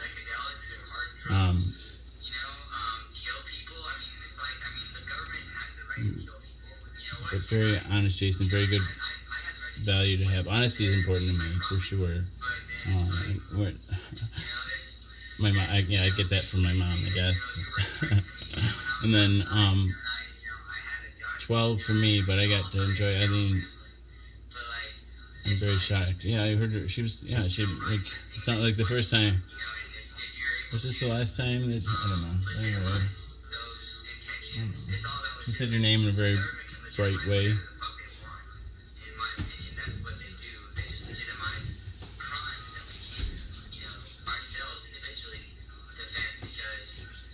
Oh, 12 pills? Is that it? 12? Is that what we don't. They can squash us. The system can squash us. I don't know. This is my cup of tea. I like talking anti-establishment. I really like fucking the whole concept of. Okay, yeah, he's talking about the 4D aspect of it. So I don't know. Get rid of a couple of these Supermen, but like this skull back here, and then this one, like I'll show you, like this one is actually way back here. Now, Alice told me that if I drink this drink, it'll make me shrink. What do you guys think? There's important projects that humanity especially how does science and how does space travel, like, I don't know, I just worry that it doesn't get sheltered through the ground. Well, I mean, government's only gotten us so far, but I mean, the rocket ship that command itself. Okay, and then you see this is a sewing machine, and this is a Superman.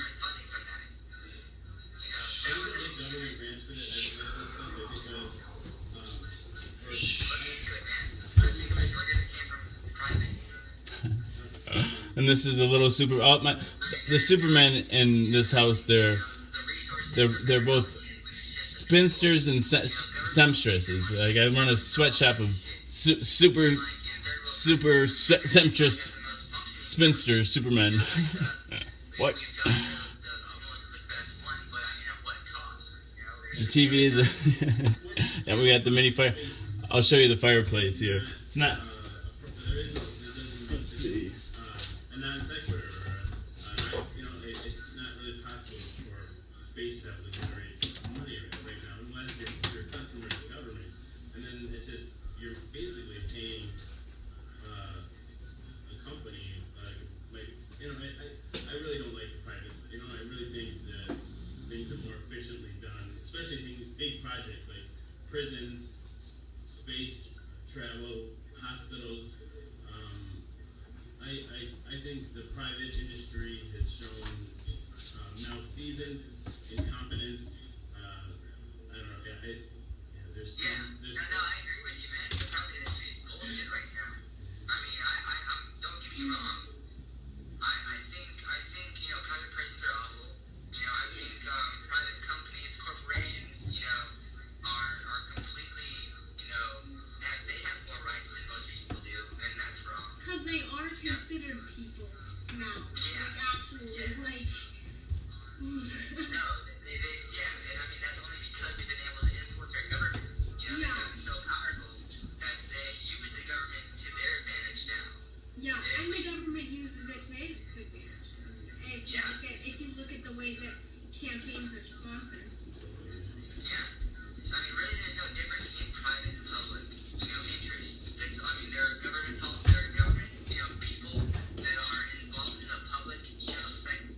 think this is pill 196. Yeah, this is the one where Eileen was in it. Jake, Eileen, my friend, who was a guest twice in the show, committed suicide. This thing called Super Houston. It was like what do you call it, a potluck. People would come and bring all kinds of food. She was a close friend. She was an advocate and outspoken about mental illness. She did her own blog about her own mental illness. And we would all pay $5 to enjoy the food and listen to these ideas. And the $5 actually got you a vote. And you got to vote for, which idea was the best for the community. And the winner got all the money, which is usually about $4. Went back to the psych ward, and then I left college for the assignment year.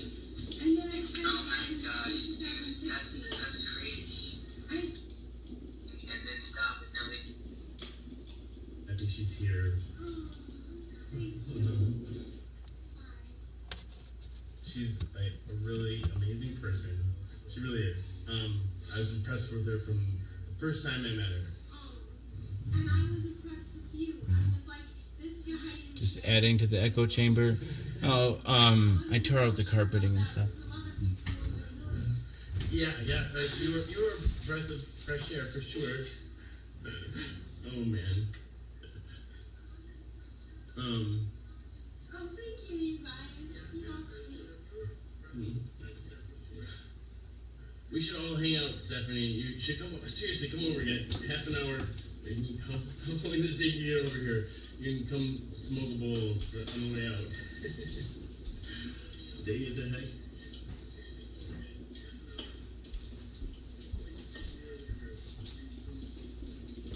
Let's play. You want to play Bop It? Oh my gosh. I don't think I've played this since second grade yet.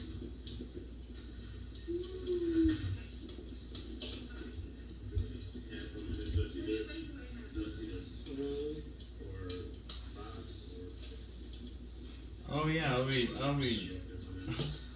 your repertoire. Jamie, yeah, I'll totally read you a story, Jamie. Oh, look at that. I'm really nervous, you guys. I literally have not. Can't believe you're both back again, yay! Like third grade math class.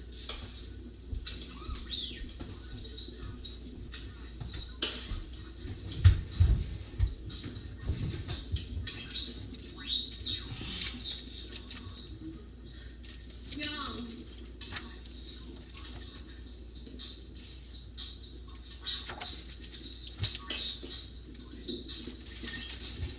I saw 3 ships come sailing by.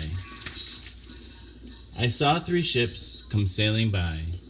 Come sailing by, come sailing by. I saw 3 ships come sailing by on New Year's Day in the morning. And what do you think was in them then? Was in them then? Was in them then? And what do you think was in them then? On New Year's Day in the morning. 3 pretty girls were in them then. Were in them then. Were in them then. 3 pretty girls were in them then. On New Year's Day in the morning. One could whistle and one could sing and one could play on the violin. Such joy there was at my wedding on New Year's Day in the morning. Versions of this rhyme have been known since the early 19th century, and later it was a popular subject for nursery rhyme illustrators. Hello, Philippines must fight. What does that mean?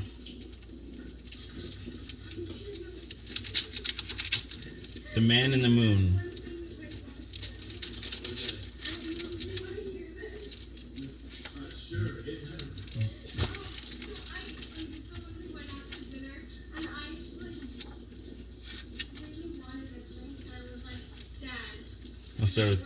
I'll tell you a story. I'll tell you a story about Jack and Nori, and now my story's begun. I'll tell you another about Jack and his brother, and now my story is done. Jack and Nori goes by other names and different versions of this rhyme, used to discourage demands of children for a story. The Man in the Moon. The man in the moon came tumbling down, and asked his way to Norwich. He went by the south and burnt his mouth with supping cold plum porridge. According to legend, the moon has been inhabited for centuries by a man with a bundle of sticks on his back, who was banished there for gathering sticks on the Sabbath. The rhyme was certainly popular in the 19th century and is mentioned by Mrs. Micklebore and David Copperfield, although it probably dates from at least a century earlier when plum porridge had not yet been cemented into plum pudding by the use of a pudding cloth. Good night, Dandelion. I'll read you one more story. I love Little Pussy. I just turned into Adams in the plant. I love Little Pussy. Her coat is so warm. And if I don't hurt her, she'll do me no harm. So I don't pull her tail, nor drive her away. But Pussy and I very gently will play. This first appeared in print in 1830 and was thereafter included in a number of nursery rhyme books throughout the 19th century. Good night.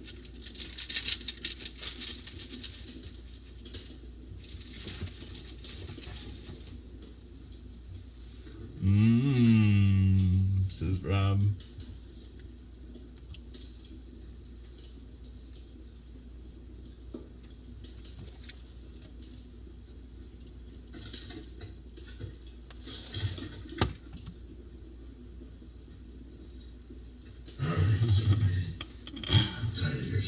My soft kitty. Good job, Rob.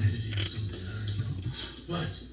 We gotta make it a fair fight, so I'm gonna shrink down for your side. Nothing like a nice pussy bedtime story. Alice gave me this. She said, Everybody liked that. That was good. don't make me shrink.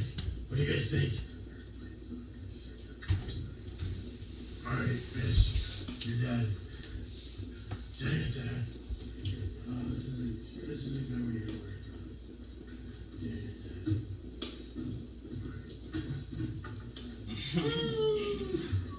Rad, weird story. I've always been a cat guy, but felt it was directed at clit.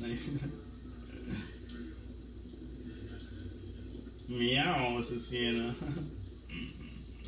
Purr. I don't know. I wish I could make a purring sound.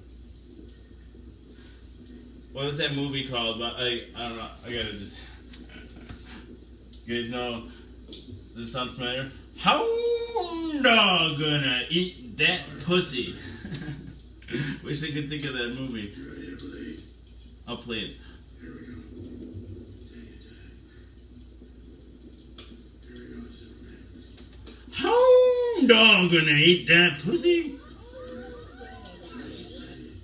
Hound dog gonna eat that pussy.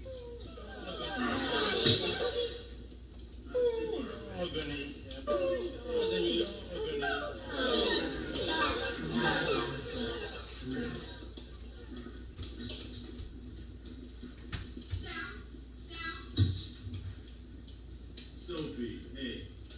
You're gonna get put away. Hey, sit.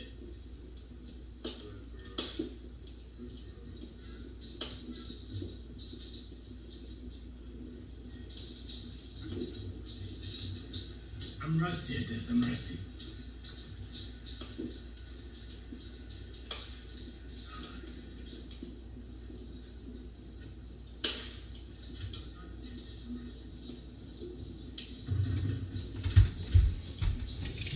Why do you think we call pussy pussy? Well, I don't know, sir. 'Cause it's furry. 'Cause it's warm. 'Cause it scratches when it gets angry. Well, what then? Wish I could think of the name. And it don't meow. Then why do we call it pussy? I don't know, sir. 'Cause that old hound dog wanna eat it up. You got to be the hound dog.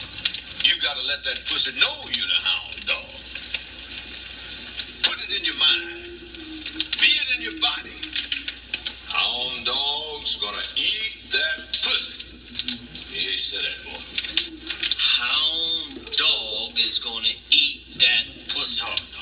Hound dog. Hound dog gonna eat that pussy. Hound dog is gonna eat that pussy. Hound dog. Hound dog gonna eat that pussy. Dog's gonna eat that pussy. Hound dog gonna eat that pussy.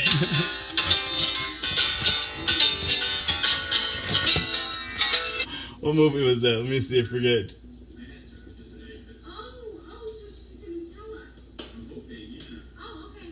Yeah. Party Animal, 1984. It's like like an early B-rated or B bachelor party, maybe something like that. I don't know.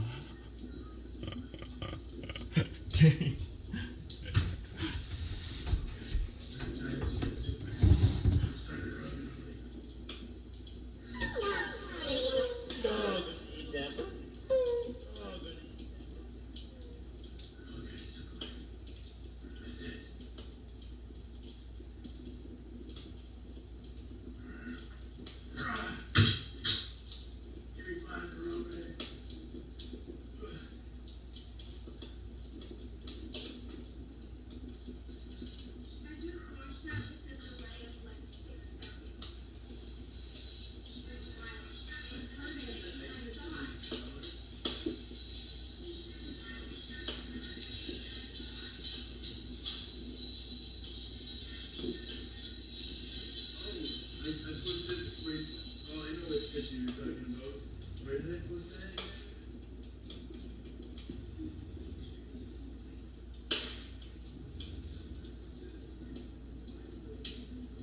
God, this is proud. Nice. You're awesome.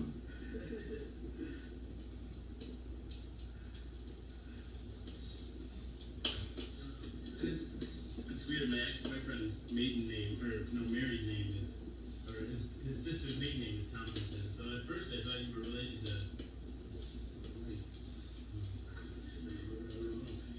I'm glad we met though. And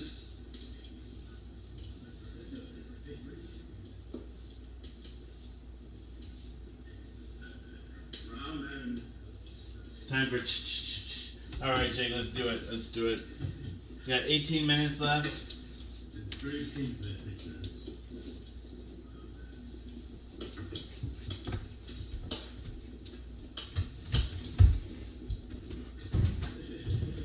Time for a bowl. Yep, right. Everybody's on board with that. Almost time for the pill too. I got caught up in disco.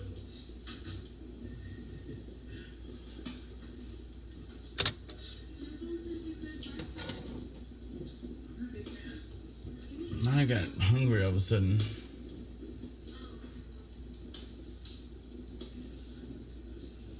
Mm. 2 nights in a row now. I can't find it. No, because it's a surprise. I can whisper it to you.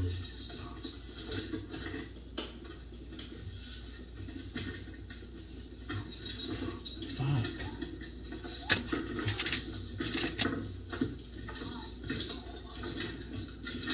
Rosen Bowl. Oh, I'm sorry.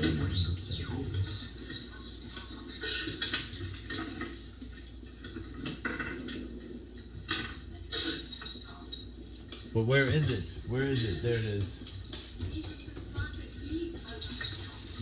What do you do? Oh, I should do one.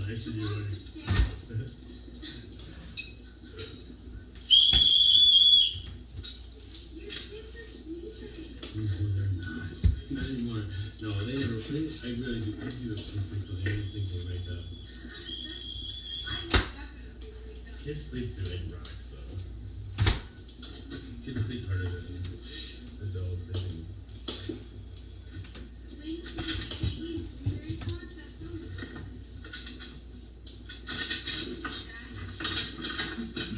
I can't stop pulling the hair. It can't. I'll stop for a second.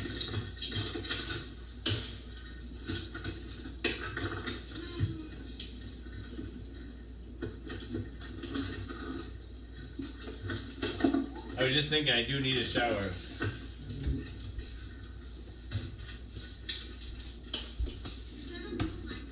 It is. I think Alex got it. They gave one to all everybody.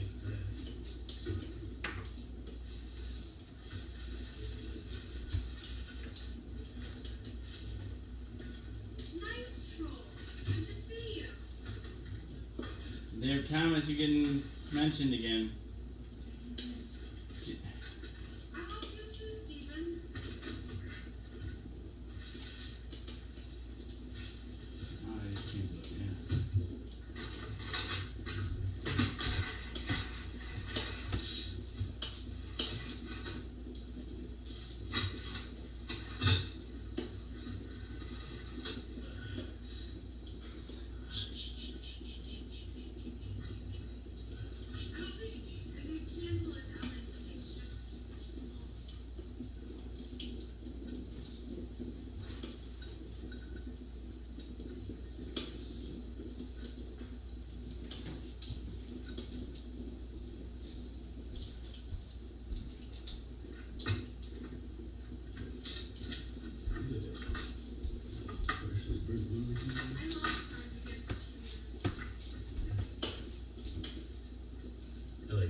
there's a fun, like, because that's sort of like apples to apples, right? Like, and then I think that there's another one that's sort of like, it's like artists, you know, like they have like different paintings, and then you have to like come up with a word that, you know, it's sort of like apples, you know, like it, and then you have to pick, so they can pick out which is the painting or the word matches up with. I don't know. It allows for some pretty abstract, you know, kind of stuff. I don't know. All right, this one's to Eileen.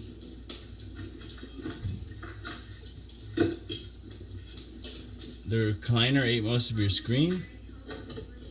Which recliner?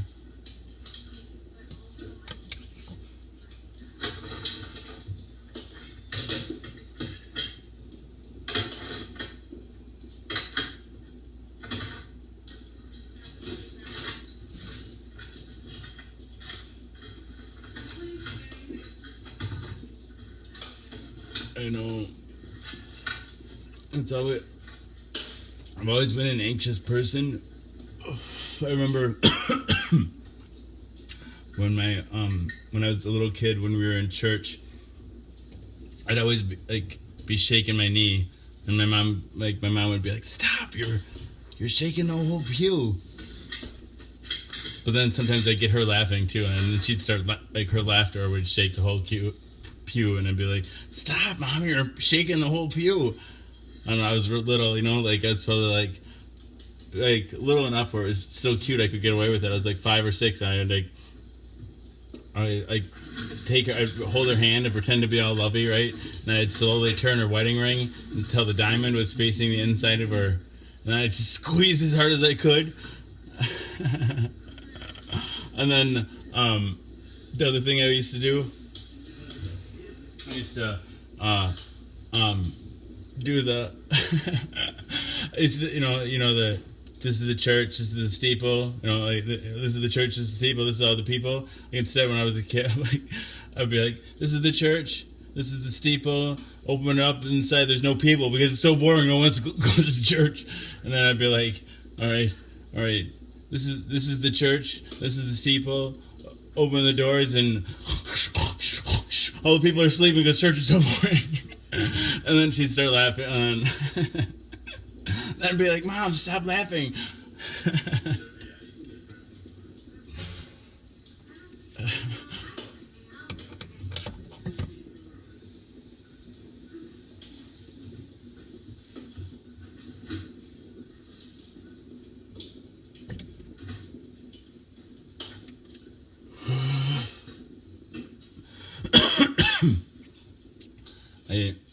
I genuflected. I didn't have to be an altar boy. That's good. I did have to go to CCD and CYO. I refused to get confirmed. I was like 16, and this is one of my proudest moments of life. Because like my dad, my dad is super Catholic, right? Went to church 6 days a week. He's a Eucharistic minister, so he passed out the communion every Sunday at like 6 in the morning. Like he'd have Legion of Mary meetings at our house every Monday. That's basically where you get together and pray, specifically to the Mary, the Mother of God, for an hour. Yeah, and then he was in the Knights of Columbus. He was a brother studying to be a priest before he went to Korea. And then he came back and met my mom. And so yeah, like a really Catholic home. And then my mom was more of like the Jesus kind of Catholic, she was real more liberal than Catholic. But anyway, my dad, not at all. So yeah, they made me go to CCD, CYO, and when it came time to get confirmed, I told my dad I wasn't going to get confirmed, and his face got all bright red, and I'm like, well, what do you want from me, Dad? You want me to get up in front of the church, in front of the priest, in front of God and everyone, and lie? You want me to, and he couldn't say that. He wanted me to do that, so I won that. Well, screen is in pipe and weed is in pipe.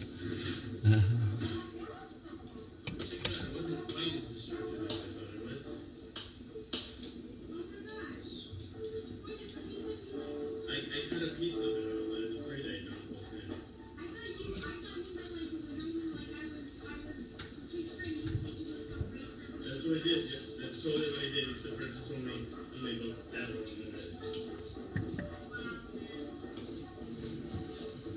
It's pure THC. Mary is my God? Maybe. I don't know.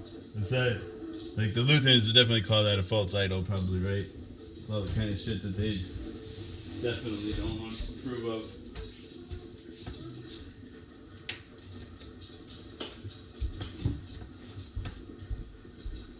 Thanks for being here, Brian. I get ya.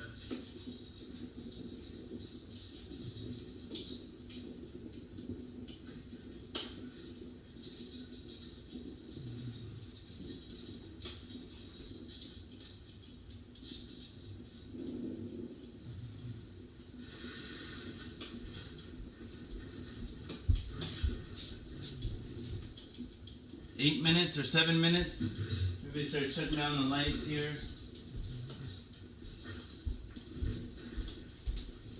I might take a shower right after this.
Once again, the show was dedicated to Eileen.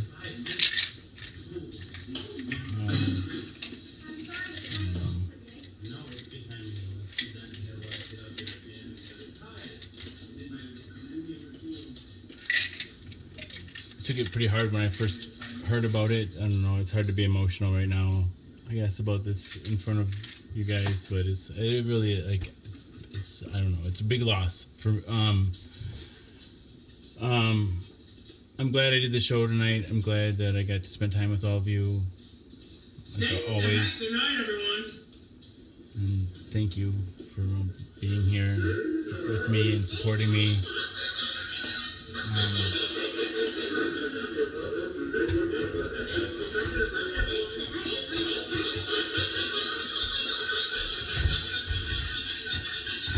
I'm going to always remember Eileen. I'm glad I'll be able to always listen and hear her voice.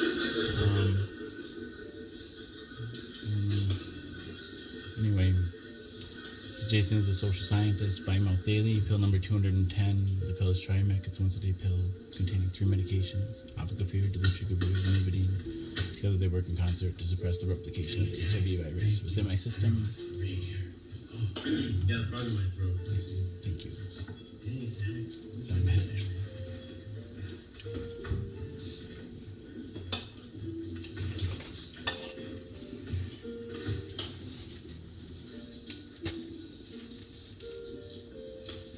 I had a little pony. Wait, that's not right.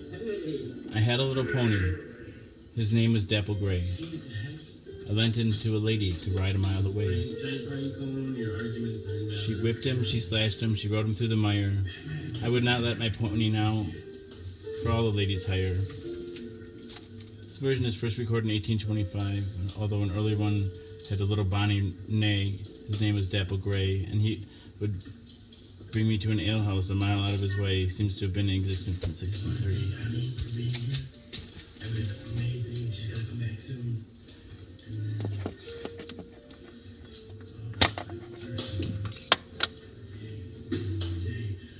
This is the house that Jack built.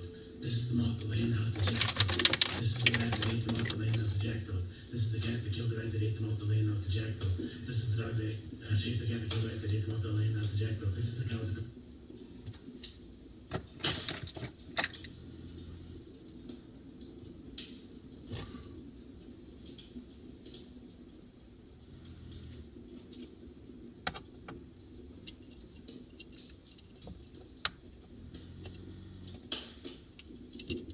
Good night, everybody. I love you all.